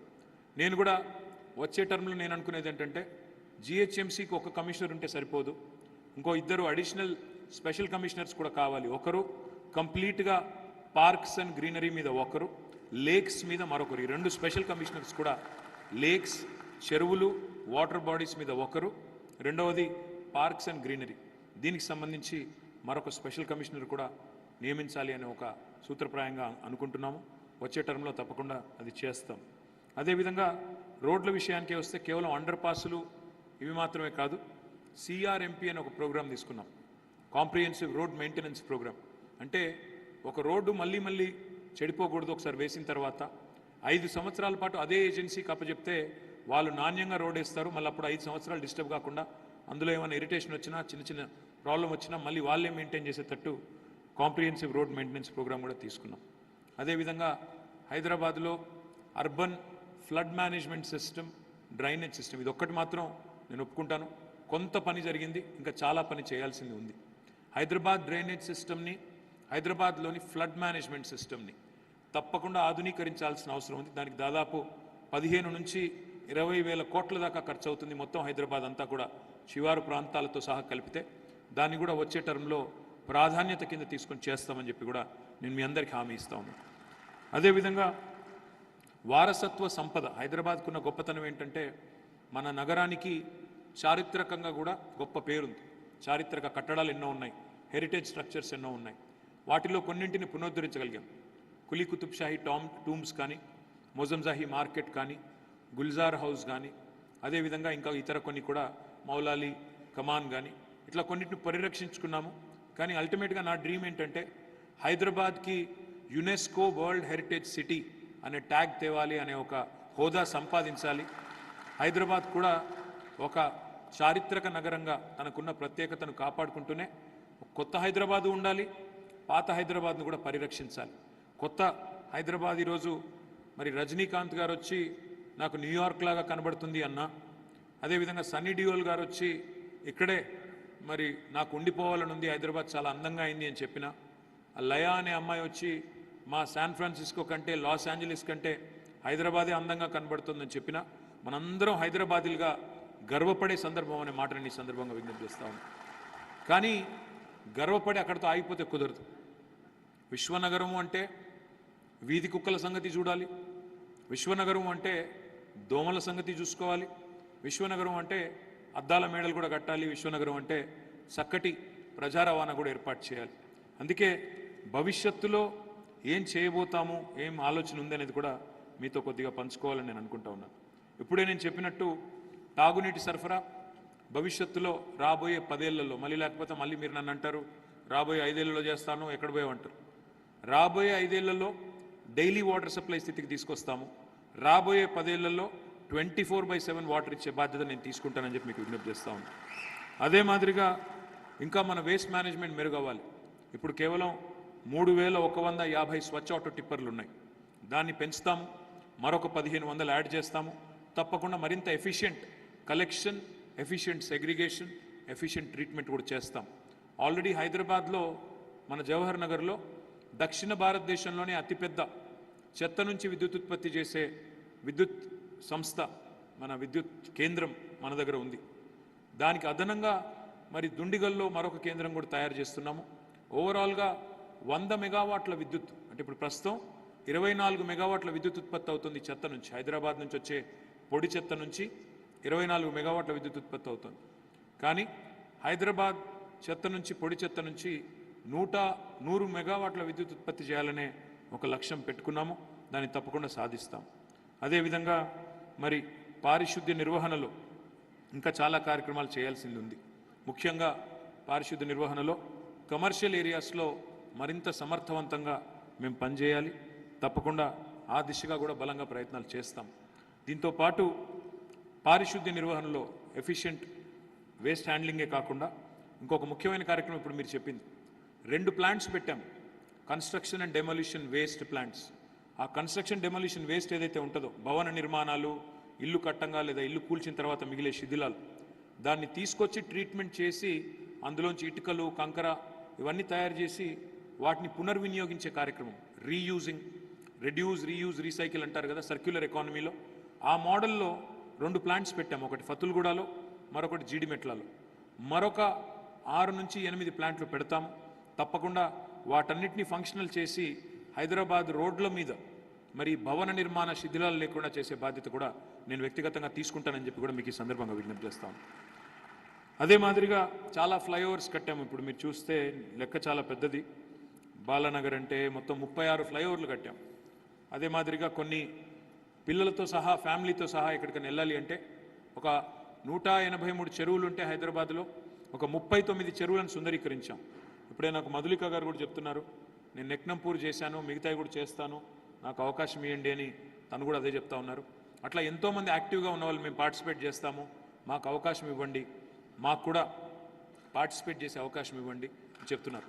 చెరువులు ఆక్రమించుకోకుండా, చెరువుల్లో ఆక్రమణలు జరగకుండా ఇప్పటికే కొన్ని చర్యలు తీసుకున్నాం. వాటి FTL కానీ ఇంకోటి కానీ పటిష్టంగా వాటిని డిఫైన్ చేసి ఆక్రమణలకి చెక్ పెట్టే ప్రయత్నం చేస్తున్నాం. అక్కడక్కడ స్థానికంగా ఉండవచ్చు సమస్యలు, లేవు, ఏ సమస్య లేదు అని అబద్ధం చెప్పను, ఉండవచ్చు. డెఫినెట్గా వాటిని కూడా నివారించే ప్రయత్నం బలంగా చేస్తాం. 39 చెరువులు సుందరీకరించాం. వాళ్ళకు దుర్గం చెరువు, మల్కం చెరువే కాదు, ఉస్మాన్ సాగర్ కానీ గండిపేట దగ్గర కూడా మరి ఆధునికమైన వసతులు నిర్మాణం చేస్తున్నాము. నగరంలో ఉండే అంబీర్ చెరువు లాంటివి కూడా ప్రయత్నం మొదలుపెట్టాము. మన కూకట్పల్లిలో ఉండే ఐడియల్ చెరువు కానీ, నల్ల చెరువు కానీ, ఇంకా చాలా చోట్ల చాలా ప్రయత్నాలు జరుగుతున్నాయి. తప్పకుండా వాటిని సమర్థవంతంగా ముందుకు తీసుకెళ్ళి మొత్తం అన్ని చెరువుల సుందరీకరణ కూడా తప్పకుండా పూర్తి చేస్తాం. అదే మాదిరిగా ఫుట్ ఓవర్ బ్రిడ్జెస్ కూడా చాలా కట్టాము. ఉప్పల్లో ఒక ఆధునికమైన స్కై వాక్ కట్టాము. మెహదీపట్నంలో కూడా కడుతున్నాము, నిర్మాణంలో ఉంది. ఇంకా చాలా జంక్షన్స్లో కూడా స్కై వాక్స్ అవసరం. మెట్రో నుంచి, ఎందుకంటే భవిష్యత్తులో మెట్రో విస్తరించాలనుకుంటున్నాం కాబట్టి మెట్రో నుంచి డైరెక్ట్గా మీరు పక్కన మాల్స్ ఉన్నా, ఆఫీసులు ఉన్నా వాటిలో కూడా స్కై వాక్స్, అంటే రోడ్డు మీద దిగే అవసరం లేకుండా వాటిలో కూడా స్కై వాక్స్ కట్టాలి. ట్రాన్సిట్ ఓరియంటెడ్ డెవలప్మెంట్ అంటే మెట్రో స్టేషన్ చుట్టూతా వర్టికలైజేషన్ని ప్రమోట్ చేయాలి. తద్వారా మెట్రో స్టేషన్ నుంచి డైరెక్ట్గా ఆఫీస్లోకి వెళ్ళి మళ్ళీ ఆఫీస్లోంచి మెట్రోకి ఎక్కేటట్టు ప్లాన్ చేయాలని కూడా ట్రాన్సిట్ ఓరియంటెడ్ డెవలప్మెంట్ని ప్లాన్ చేసుకుంటున్నాము. హైదరాబాద్లో ఒక అందమైన సైక్లింగ్ ట్రాక్ కూడా ఒక 23 కిలోమీటర్లు కట్టాం. కానీ అది కట్టిన రోజు నాకు వచ్చిన డిమాండ్ ఏంటంటే సరిపోదు, ఇంకా హైదరాబాద్ అంతటా కూడా నాన్ మోటరైజ్డ్ ట్రాన్స్పోర్ట్ని ఎంకరేజ్ చేయండి.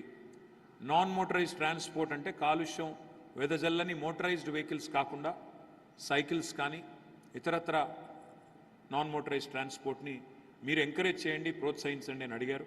తప్పకుండా ఆ దిశగా నాన్ మోటరైజ్డ్ ట్రాన్స్పోర్ట్ని, NMTని ఎంకరేజ్ చేసే ప్రయత్నం కూడా బలంగా చేస్తాం.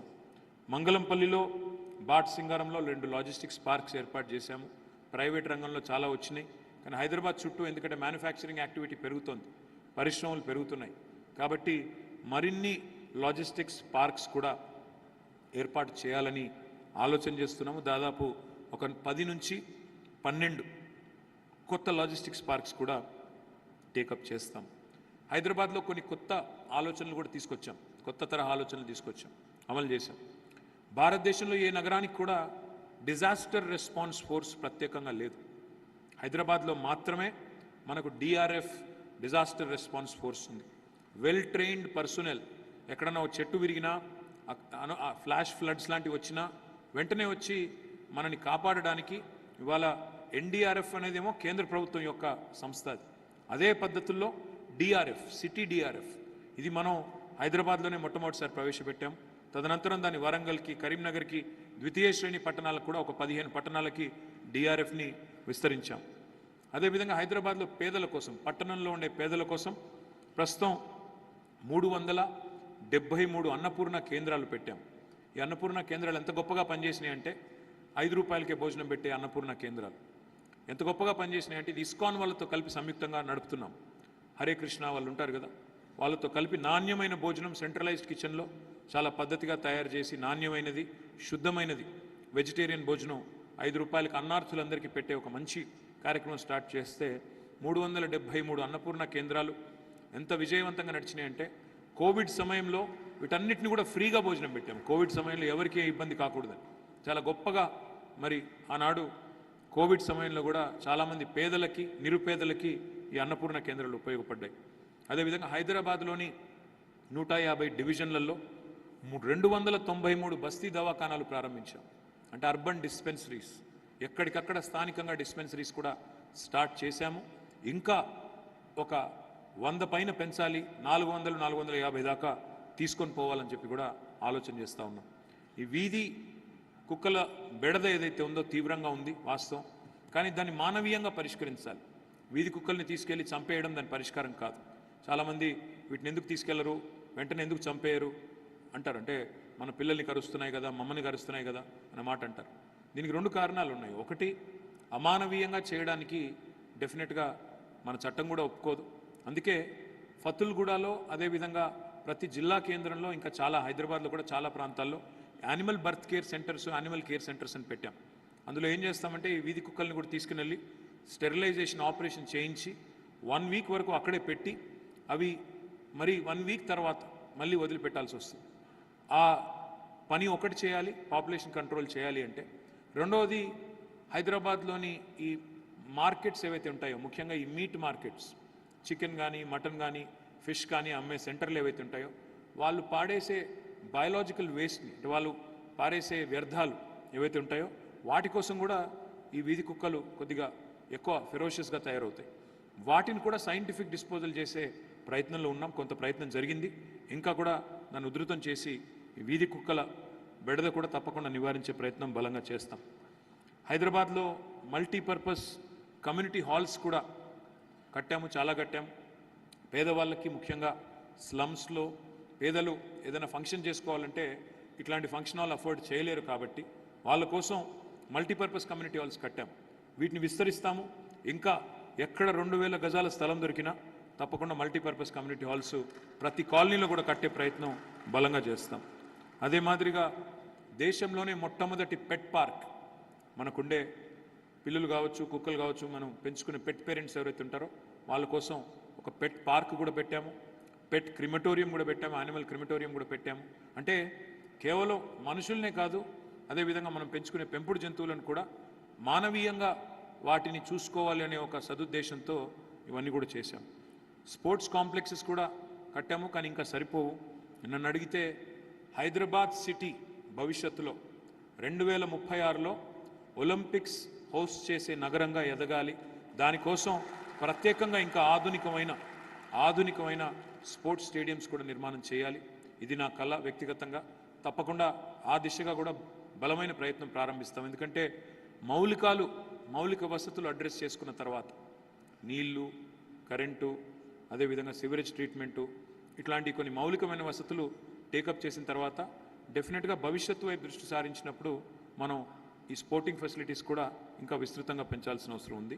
తప్పకుండా ఆ దిశగా ఆధునికమైన స్పోర్ట్స్ కాంప్లెక్సెస్, స్టేడియం నిర్మాణం, ఉన్న వాటిని బాగు చేయడం, ఎల్బీ స్టేడియం కానీ, ఉప్పల్ కానీ, వాటిని కూడా బాగు చేయడం, ఇవన్నీ కూడా వచ్చే టర్మ్లో ప్రయారిటీ కింద తీసుకుంటాం. మీకు తెలుసు, మొత్తం స్వాతంత్రం వచ్చిన నాటి నుంచి మొన్నటి దాకా హైదరాబాద్లో ఉన్న గవర్నమెంట్ హాస్పిటల్స్ 3, అంటే మిగతా చిన్న ఉన్నాయి, 3 ప్రధాన ఆసుపత్రులు, Osmania, Gandhi, Nizam's institute of medical sciences, NIMS, ఈ 3 మెయిన్. ఇంకా చిన్న ఉన్నాయి. చిన్నపిల్లల కోసం నిలోఫర్ ఉంది, క్యాన్సర్ ఉంటే ఎంఎన్జే క్యాన్సర్ ఉంది, కంటి జబ్బులకైతే సరోజినీ దేవి ఉంది. కానీ ముఖ్యమంత్రి గారు కోవిడ్ తర్వాత ఒక నిర్ణయం తీసుకున్నారు.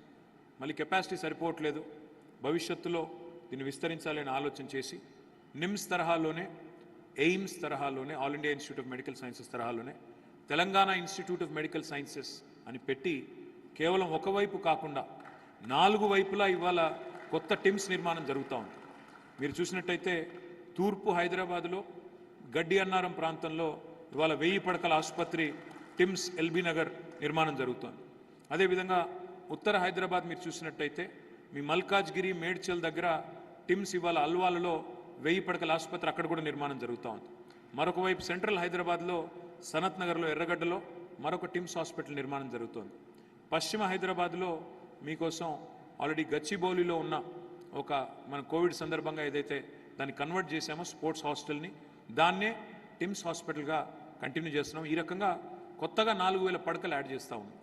దాంతోపాటు నిమ్స్ హాస్పిటల్ ఏదైతే ఉందో Nizam's institute of medical sciences, దానిలో కూడా మరొక 2000 పడకల బ్లాక్ని కొత్తగా ఎర్రమంజిల్ ఏరియాలో ఆ క్వార్టర్స్ ఏవైతే గవర్నమెంట్ క్వార్టర్స్ ఉండేదో వాటిలో కొన్ని తొలగించి అక్కడ ఒక 2000 పడకలు యాడ్ చేస్తూ ఉన్నాం. అంటే తద్వారా ఏమవుతుంది అంటే 6000 పడకలు కొత్తగా హైదరాబాద్లో ఇక్కడ ఉండే పట్టణంలో ఉండే పేదల కోసం, ఏ మూలన ఉన్న వాళ్ళు ఆ మూలలో ఉండే హాస్పిటల్కి చేరుకునే విధంగా 6000 పడకలు సెంట్రల్, నార్త్, ఈస్ట్, వెస్ట్ అన్నీ కూడా కవర్ చేస్తూ, సౌత్ అన్నీ కవర్ చేస్తూ పెట్టుకుంటా ఉన్నాం. ఉస్మానియాను కూడా ఆధునికంగా, ఉస్మానియా హాస్పిటల్ కూడా ఎందుకంటే సౌత్ వైపు ఉంది కాబట్టి ఆధునికంగా కొత్తగా కట్టబోతూ ఉన్నాం. ప్రతి నియోజకవర్గానికి సౌత్ హైదరాబాద్లో ఓల్డ్ సిటీలో ప్రతి నియోజకవర్గానికి కూడా ఒక 100 పడకల ఆసుపత్రి కూడా ముఖ్యమంత్రి గారు మంజూరు చేశారు. వాటిని కూడా తప్పకుండా రాబోయే సంవత్సరంన్నర కాలంలో నిర్మాణం పూర్తి చేస్తాం. ఈ రకంగా చాలా కొత్త పాలసీలు కూడా తీసుకొచ్చాం. కూల్ రూఫింగ్ పాలసీ అని తెచ్చాం. కూల్ రూఫింగ్ పాలసీ అంటే ఈ నగరంలో ఉండే ఉష్ణోగ్రత తగ్గించడానికి మన రూఫ్ మీద కూడా కొత్త తరహా రూఫింగ్, కూల్ రూఫింగ్ కోసం కొన్ని ఇన్సెంటివ్స్ ఇవ్వడానికి ఒక పాలసీ తెచ్చాం. ఇంటిగ్రేటెడ్ టౌన్షిప్ పాలసీ తెచ్చాం. ఇంటిగ్రేటెడ్ కమాండ్ కంట్రోల్ సెంటర్ ఏర్పాటు చేశాము. ఇట్లా ఎన్నో రకాల కొత్త ఆలోచనలు మొదలుపెట్టాం. కానీ డెఫిషియన్సీస్ ఉన్నాయి, ఇంకా కూడా చేయాల్సిన పని చాలా ఉంది. మనం ప్రాపర్టీ ట్యాక్స్ రేషనలైజేషన్ చేయాలి, ఇంకా చాలా కార్యక్రమాల్లో కూడా మన పనితీరు మెరుగుపడాల్సి ఉంది. నేను మీ అందరినీ ప్రార్థించేది ఒకటే, మిమ్మల్ని అందరినీ కోరేది ఒకటే, మేమేమీ పొరపాట్లు చేయలేదు, మేమేమీ తప్పులు చేయలేదు, మేమేమీ మిస్టేక్స్ చేయలేదు అని నేను చెప్పను. అందరం మనుషులమే, మా వల్ల కూడా కొన్ని పొరపాట్లు అయ్యే ఉంటాయి, మా వల్ల కూడా కొన్ని తప్పులు జరిగే ఉంటాయి. జరగలేదు అని నేను చెప్తే తప్పు అవుతుంది. కానీ ఏ పని తీసుకున్నా గత 9.5 సంవత్సరాలుగా సిన్సియర్గా, చిత్తశుద్ధితో, ప్రజలు కేంద్ర బిందువుగా, ప్రజల సమస్యల పరిష్కారమే ప్రధానమైన ఎజెండాగా బలంగా పనిచేశాము. మిమ్మల్ని మనస్ఫూర్తిగా నేను కోరేది ఒకటే, మంచి గవర్నమెంట్ ఉన్నప్పుడు దాన్ని కాపాడుకోవడం, ఎంకరేజ్ చేయడం, ముందుకు నడిపించడం, వెన్నుతట్టి బాగా చేస్తున్నారు ఇంకా బాగా చేయండి అని వెన్నుతట్టి ప్రోత్సహించడం అనేది మన బాధ్యతగా ఉండాలి. లేకపోతే ఇప్పుడు ఏమైపోయిందంటే సమాజంలో కొత్త ఒక వింత, పాత ఒక రోత అన్నట్టు అయిపోయింది. కొంతమంది మాట్లాడుతున్నారు అక్కడక్కడ, మీకు 2 ఛాన్సులు ఇచ్చాం కదా, 3వసారి కూడా మీకే ఎందుకు ఇవ్వాలి అని మాట్లాడుతున్నారు. నేను అనేది ఒకటే, ఇప్పుడు మనం ఒక కారు ఎక్కాము, ఎక్కడికో విజయవాడకు ప్రయాణం చేస్తున్నాం అనుకోండి, హైదరాబాద్ నుంచి విజయవాడ పోతున్నాం. ఒక 80 కిలోమీటర్ల తర్వాత నకరికల్లో మనం అక్కడ ఏదో హోటల్ వచ్చింది, టీ తాగడానికి ఆగాం, దిగినాము, ఛాయ్ తాగినాం, మళ్ళీ కూర్చున్నాం, మళ్ళీ 80 కిలోమీటర్లు ప్రయాణం చేసిన తర్వాత మళ్ళీ ఛాయ్ తాగినాం, ఎక్కినాం. మరి మిమ్మల్ని 2 సార్లు ఆపిన, 2 సార్లు అక్కడ దాకా తీసుకెళ్ళిన డ్రైవర్ బాగానే ఉంటే, కారు కండిషన్లోనే ఉంటే, కారునైతే వదులుకోం కదా, ఎందుకు వదులుకోవాలి? డ్రైవర్ని ఎందుకు మార్చాలి? అవసరమే ఉంది. అంతా బాగున్నప్పుడు, ఇంజన్ బాగుంది, కారు మంచిగా ఉరుకుతుంది, డ్రైవర్ మంచిగా ఉన్నాడు, మార్చుకోవాల్సిన అవసరం కేవలం నావెల్టీ కోసం, కొత్తదనం కోసం అయితే కొత్త వాళ్ళని తెచ్చుకోం కదా అనవసరంగా. ఇంకొక మాట కూడా నేను కోరేది, హైదరాబాద్లో ఈరోజు చాలామందికి ఒకటి అర్థం కాదు. నన్ను అంటుంటారు, మీరు ఐటీ మినిస్టర్ కదా, ఐటీ గురించి బాగా ఎక్కువ హడావుడి చేస్తున్నారు అంటారు. వాస్తవం ఏంటంటే హైదరాబాద్లో ఐటీ రంగం వల్ల ఎంతమందికి ఉపాధి అవకాశాలు దొరుకుతున్నాయంటే, మన ప్రభుత్వం వచ్చినాడు, మన రాష్ట్రం ఏర్పడ్డ నాడు 2014లో హైదరాబాద్లో ప్రత్యక్షంగా, డైరెక్ట్గా ఐటీ రంగంలో పనిచేసే ఉద్యోగులు 3,23,000. ఈరోజు దాదాపు 10 లక్షల ఉద్యోగులు పనిచేస్తూ ఉన్నారు. అంటే 300% పెరిగింది. అని మళ్ళీ గుర్తుపెట్టుకోండి, మధ్యలో కోవిడ్ 2 సంవత్సరాలు, కోవిడే లేకపోతే అది 12 లక్షలు దాటేది. మనం వరుసగా 2 సంవత్సరాలు భారతదేశంలో ఏ నగరం సాధించిన ఘనత సాధించాం. బెంగళూరును కూడా ఉపాధి కల్పనలో, టెక్నాలజీ జాబ్స్ విషయంలో గత 2 సంవత్సరాలు బెంగళూరును కూడా దాటేశాం. లాస్ట్ ఇయర్ 33% ఉద్యోగాలు భారతదేశంలో టెక్నాలజీ రంగంలో ఎక్కడి నుంచి వచ్చినాయంటే మన నగరం నుంచి వచ్చినాయి. ఈ సంవత్సరం 44% ఉద్యోగాలు టెక్నాలజీ రంగంలో మన నగరం నుంచి వచ్చాయి. ఆ టెక్నాలజీ రంగంతో నాకేం సంబంధం అని మీరు అనుకోవచ్చు. ఏం సంబంధం అంటే ఒక్క ఐటీ జాబ్ పరోక్షంగా 3-4 పరోక్ష ఉపాధి అవకాశాలు సృష్టిస్తుంది. ఎట్లా? ఈ ఐటీ ఉద్యోగులు ఈ 10 లక్షల మందే కదా. అపార్ట్మెంట్లు ఎవరు కొంటున్నారు? హోటళ్ళకి ఎవరు పోయి తింటున్నారు? ట్రావెల్ ఎవరు చేస్తున్నారు? సినిమాలు, షికారులు, షాపింగ్లు. హైదరాబాద్లో ఈ పరోక్షంగా వచ్చే ఉపాధి నిర్మాణ రంగంలో కానీ, హాస్పిటాలిటీలో కానీ, టూరిజంలో కానీ పరోక్షంగా వచ్చే ఉపాధి అవకాశాలు చూడండి. అంటే ఒక రంగం ఉధృతంగా ముందుకు పోతుంటే దాని పర్యవసానంగా, దాని ఇంపాక్ట్గా ఇవాళ పలు రకాల ఉపాధి అవకాశాలు సృష్టించబడతా ఉన్నాయి. దాన్ని మనం మర్చిపోకూడదు. ఇంకోవైపు జినోమ్ వ్యాలీ ఈరోజు ప్రపంచానికే వ్యాక్సిన్ రాజధానిగా మారింది. ప్రపంచంలో వాడుతున్న వ్యాక్సిన్లలో 3వ వంతు మన హైదరాబాద్లో తయారవుతున్నాయంటే అది మనందరికీ గర్వకారణం. We are the vaccine capital of the world. 900 కోట్ల డోసుల వ్యాక్సిన్ ప్రతి సంవత్సరం మన హైదరాబాద్ నుంచి ఉత్పత్తి అవుతుంది. ఇది మనందరికీ గర్వకారణం. అక్కడ కూడా 4 లక్షల మంది పిల్లలు పనిచేస్తూ ఉన్నారు లైఫ్ సైన్సెస్ రంగంలో, జినోమ్ వ్యాలీలో. అదేవిధంగా ఫార్మా ఇండస్ట్రీ మొత్తం కలిపితే 4 లక్షలు. అంటే ఒక ఐటీ రంగంలో 10 లక్షలు, లైఫ్ సైన్సెస్లో 4 లక్షలు, ఇంకా ఇతర రంగాల్లో మిగతా వాళ్ళు చాలామంది ఉన్నారు. నేనేమంటున్నా అంటే ఇవన్నీ కూడా ఈ రంగాలు లైఫ్ సైన్సెస్ కానీ, అదేవిధంగా ఐటీ కానీ, ఏరోస్పేస్ లాంటి రంగం కానీ, టెక్స్టైల్స్ కానీ, లాజిస్టిక్స్ కానీ, ఇంకా ఇతర రంగాలు ఆటోమొబైల్స్ కానీ, ఇవన్నీ పెరిగితేనే రాష్ట్రం యొక్క సంపద పెరుగుతుంది. ఇవాళ తెలంగాణలో మీకు అరుదైన ఒక సమతూకం కనబడుతుంది. నన్ను ఎవరైనా అడిగితే ఏంటి తెలంగాణ మోడల్ అంటే నేను ఒకటే చెప్తాను. Telangana model is a holistic, integrated, inclusive, balanced model. అంటే ఏంటి? సమగ్ర, సమీకృత, సమ్మిళిత, సమతుల్య మోడల్ తెలంగాణ మోడల్. అంటే ఏంటి అసలు? ఏంటంటే కేసీఆర్ గారు కానీ ఈ ప్రభుత్వం కానీ గత 9.5 ఏళ్ళుగా చేసిన ఏ పని చూసినా ఒక సమగ్రత కనబడుతుంది. ఎండ్ టు ఎండ్ విజన్ కనబడుతుంది. ఇప్పుడే మీకు ప్రకాష్ గారు చెప్పారు, సుంకిశాల నుంచి నీళ్ళు తీసుకొస్తున్నాం హైదరాబాద్కి తాగునీటి కోసం. ఎందుకు అంటే భవిష్యత్తులో ఈ నగరం ఎన్ని రెట్లు పెరిగినా, ఈ జనాభా ఎంత పెరిగినా, రాబోయే 2052వ సంవత్సరం వరకు హైదరాబాద్కి మంచినీటి కొరత లేకుండా బ్రహ్మాండంగా ఒకవైపు తాగునీటికి ఆల్రెడీ ప్రొవిజన్ చేసి పెట్టుకున్నాం మనం. అదే మాదిరిగా మనకి హైదరాబాద్ ఉండేది 535 మీటర్స్ అబవ్ సీ లెవెల్. మన నెత్తి మీద కుండ పెట్టినట్టు ముఖ్యమంత్రి గారు కాళేశ్వరం ప్రాజెక్టు ద్వారా కొండపోచమ్మ సాగర్ అనే ఒక రిజర్వాయర్ని పూర్తి చేశారు. మనం 535 మీటర్స్లో ఉంటే కొండపోచమ్మ సాగరు 618 మీటర్ల మీద ఉంటుంది. అక్కడ నుంచి గ్రావిటీ ద్వారా మనకు ఎప్పుడు కావాలంటే అప్పుడు మన గండిపేటకు నీళ్ళు తీసుకోవచ్చు. అల్టిమేట్గా మనం బ్రహ్మాండంగా తాగునీరు వాడుకోవచ్చు. అంటే ఇవి చాలా దీర్ఘకాలికంగా, హోలిస్టిక్గా ఆలోచించి తీసుకున్న నిర్ణయం. అదే మాదిరిగా ఈరోజు మనం చూసినట్టయితే కేవలం సమీకృత అంటే, ఇంటిగ్రేటెడ్ అంటే నా ఉద్దేశం ఏంటంటే కేవలం నీళ్ళని తేవడమే చూడలేదు. ఆ నీళ్లు వృధా అయినప్పుడు, ఆ నీళ్లు మళ్ళీ వేస్ట్ వాటర్ కింద మళ్ళీ హైదరాబాద్లోకి విడుదల చేయబడుతున్నప్పుడు దాని సంగతి ఏంటి అని కూడా ఆలోచించి 100% సివరేజ్ ట్రీట్మెంట్ కెపాసిటీ తీసుకొచ్చాం. అదే మాదిరిగా ఇంక్లూసివ్ అంటే నా ఉద్దేశంలో సమ్మిళిత అంటే ఇవాళ హైదరాబాద్లో కులం పేరు మీద కుంపట్లు లేవు, మతం పేరు మీద మంటలు పెట్టలేదు, ప్రాంతం పేరు మీద పంచాయతీ పెట్టలేదు. కేవలం అభివృద్ధే మా కులం, సంక్షేమమే మా మతం, జనహితమే మా అభిమతం అని ముందుకు పోయింది. 9.5 ఏళ్లలో ఎక్కడ ఒక్క తగాదా లేదు, ఒక్క ఎఫ్ఐఆర్ లేదు, ఒక్క పంచాయతీ లేదు. కులం పేరు మీద, మతం పేరు మీద, ప్రాంతం పేరు మీద తగాదా పడే పరిస్థితి తీసుకొని రానివ్వలేదు.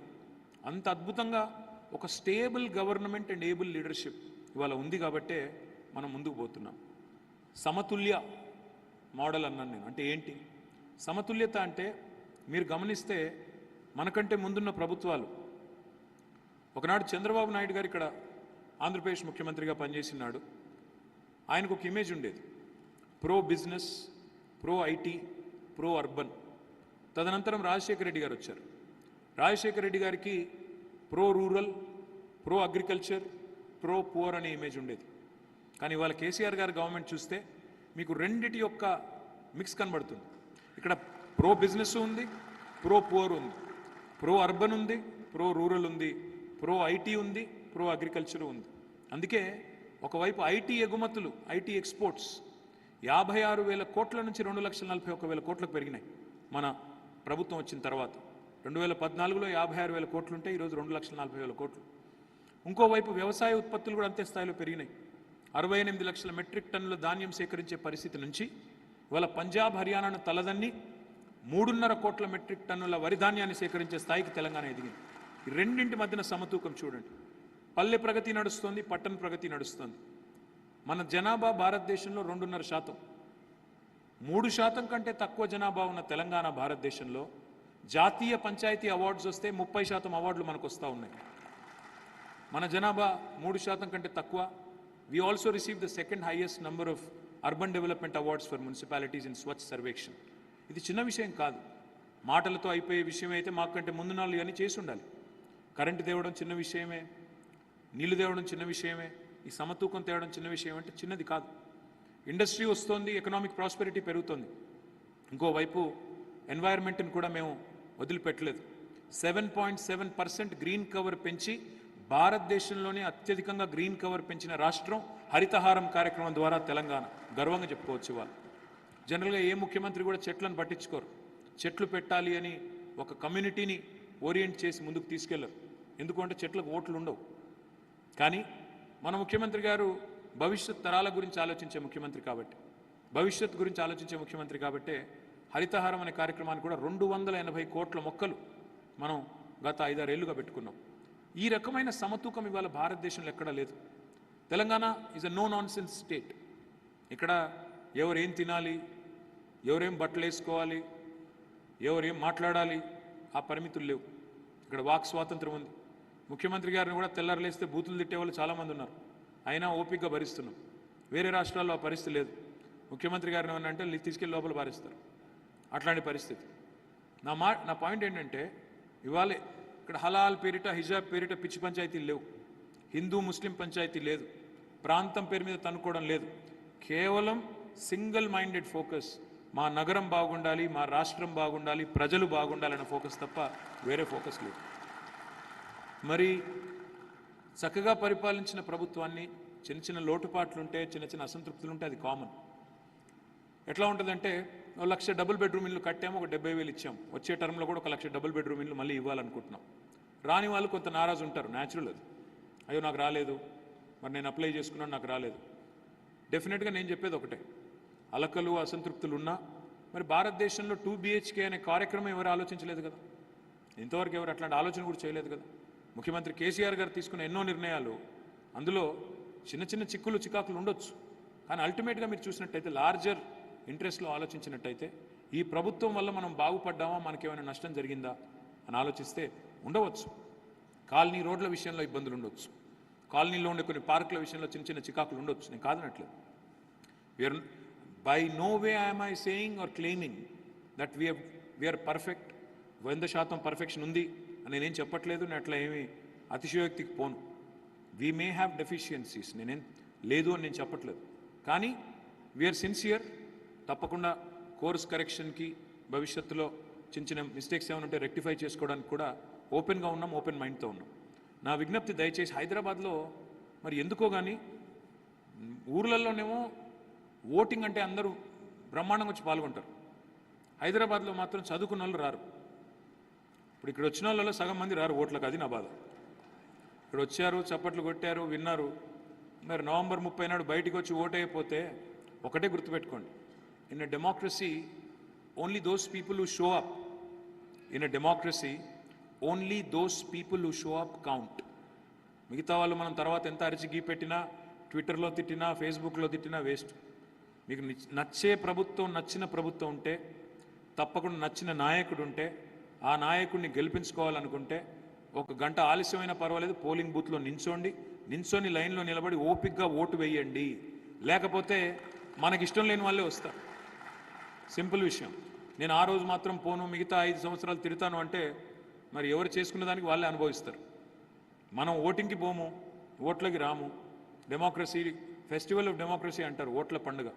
మరి ఆ రోజు పోకుండా, ఆ రోజు హాలిడే లాగా ఇంట్లో నేను నెట్ఫ్లిక్స్లో సినిమాలు చూస్తూ కూర్చుంటానంటే మిగతా నేను పట్టించుకోను, నాకెందుకు, ఆడ పెద్ద లైన్ ఉంది, నాకు అంత ఓపిక లేదు అనుకుంటే మరి రేపటి రోజున మీరు వద్దనుకున్న నాయకులే ఇక్కడ స్వైర విహారం చేస్తారు. మంచి జరిగిన హైదరాబాద్ని చెడగొట్టి మళ్ళీ ఇంకోరి చేతుల్లో పెట్టడం కరెక్ట్ కాదు. నా విజ్ఞప్తల్లా మీ అందరితో దయచేసి please show up and vote.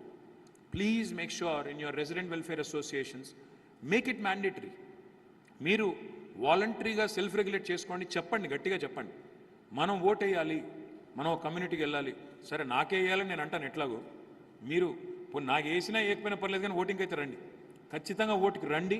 వచ్చి ఈసారి హైదరాబాద్లో ఓటింగ్ శాతం దయచేసి పెంచే దిశగా మీరందరూ కూడా బలమైన ప్రయత్నం చేయాలని మనస్ఫూర్తిగా కోరుతున్నాను. చదువుకున్నాం కానీ మేము విమర్శలకే పరిమితం అవుతాం, అప్పుడప్పుడు కామెంట్లు చేస్తాం, కానీ పార్టిసిపేట్ చేయం. This is not right. You have to come, you have to participate, you have to elect people of your choice and then you have to question and then you have to demand. అంతేగాని నేను question చేస్తాను, demand చేస్తాను, vote మాత్రం వేయను.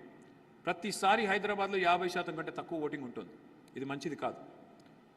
ఒక హైదరాబాదే కాదు, బెంగళూరు అంతే, చెన్నై అంతే. చదువుకున్న వాళ్ళు ఎక్కడెక్కడ ఉంటే అక్కడక్కడ ఓట్లకు రారు. మళ్ళీ హైదరాబాద్లో కూడా పడే ఓట్లు ఎక్కడ పడతాయి తెలుసా మీకు? Only slums.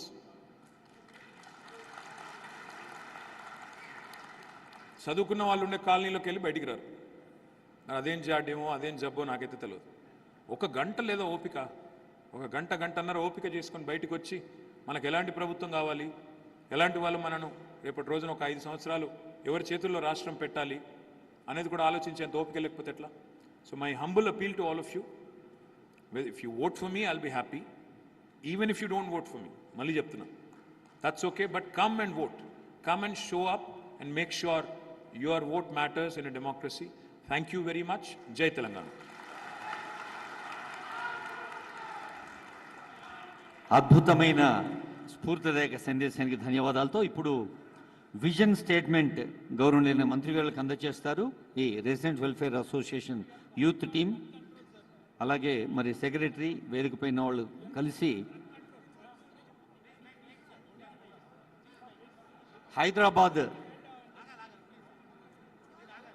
హైదరాబాద్ నగరాన్ని ఒక విశ్వనగరంగా, తెలంగాణను అద్భుత రాష్ట్రంగా మార్చడం, అది విశ్వనగరమైన దార్శనికతైన కేవలం విశేషణాలు కాదు.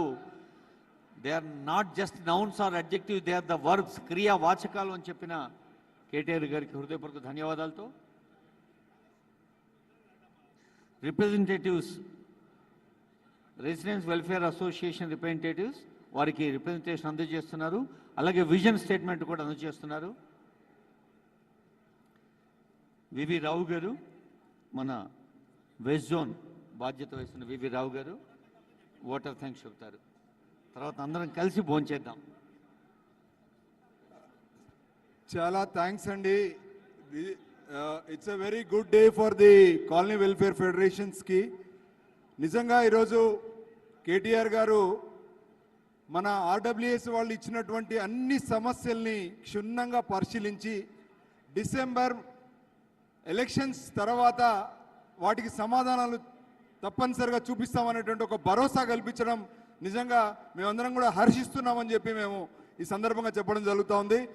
మీరు గత 1.5 hours నుండి గత 10 సంవత్సరాల్లో 6 సంవత్సరాల సమయం దొరికినప్పటికి కూడా ఎన్ని రకాలైనటువంటి అభివృద్ధి చేశారనే విషయాన్ని మాకు కళ్ళకు కట్టినట్టుగా చెప్పినటువంటి సందర్భం నుండి రేపు ఓటును మనం సద్వినియోగం చేసుకోకపోతే జరగబోయేటువంటి అనర్థాలు, ప్రత్యేకంగా కాలనీ వెల్ఫేర్ సంఘాల వారికి విజ్ఞప్తి చేసేది కేటీఆర్ గారు చెప్పినట్టు ప్రతి ఒక్కరు కూడా ఓటు హక్కును వాడుకోండి.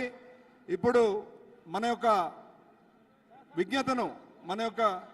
విజ్ఞతను పూర్తిగా వాడి మనం ఓటును తప్పనిసరిగా ఈసారి కనీసం మన పర్సంటేజ్ ఆఫ్ ఓటు 70 to 80% వరకు పెంచే ప్రయత్నం కాలనీ వెల్ఫేర్ అసోసియేషన్ తీసుకుంటాయని, అదే రకంగా ఖచ్చితంగా మనం విజ్ఞతను ప్రదర్శించి సరైన నాయకత్వాన్ని మనం ఎన్నుకుంటామనేటువంటి సందర్భంగా కేటీఆర్ గారు చెప్పినప్పటికీ మనం కూడా ఈ దీంట్లో పాల్గొంటామని చెప్తూ ఈ కేటీఆర్ గారికి ఇక్కడికి వచ్చినటువంటి వాళ్ళందరికీ కూడా పేరు పేరున మీరు ఇక్కడికి నుంచి వెళ్ళే ముందు మీకు లంచ్ ప్రోగ్రామ్ ఉంది ఇక్కడ, దయచేసి అందరూ కూడా లంచ్ చేయొచ్చు.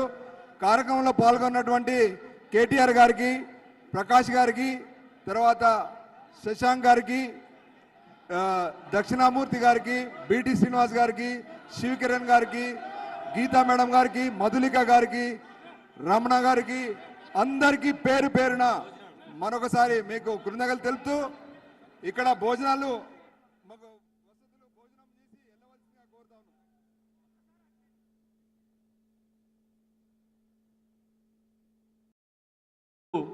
మరి ఎన్నెన్నో అంశాలని ప్రజల్లోకి తీసుకెళ్తున్నారు. అయితే ఇప్పుడు తెలంగాణ కానీ దేశంలో విదేశాల్లో ప్రపంచవ్యాప్తంగా అది దావోస్ కానీ సిలికాన్ వ్యాలీ కానీ ప్రపంచవ్యాప్తంగా కాలికి బలపం కట్టుకొని తిరిగే యువ మంత్రివర్యులు నేటి ముఖ్య అతిథి కేటీఆర్ గారు. కాలికి బలపం అంటారు కానీ కాలికి బలపం కాదు, కాలికి మార్కర్ పెన్ పట్టుకొని తిరుగుతారు. Wear ever he goes he will keep his mark. అంటే పాదముద్ర వేసిన ప్రతి చోట పనిముద్ర ఫలితముద్ర వేసే నేటి ముఖ్య అతిథి కేటీఆర్ గారికి స్వాగతం పలుకుతూ ఇప్పుడు రెసిడెన్స్ వెల్ఫేర్ అసోసియేషన్ ఈ సంకల్పాన్ని అద్భుతంగా తీసుకున్నారు. ఉద్యమే నహి సిద్ధ్యంతి న కార్యాణి న మనోరథ అన్నారు.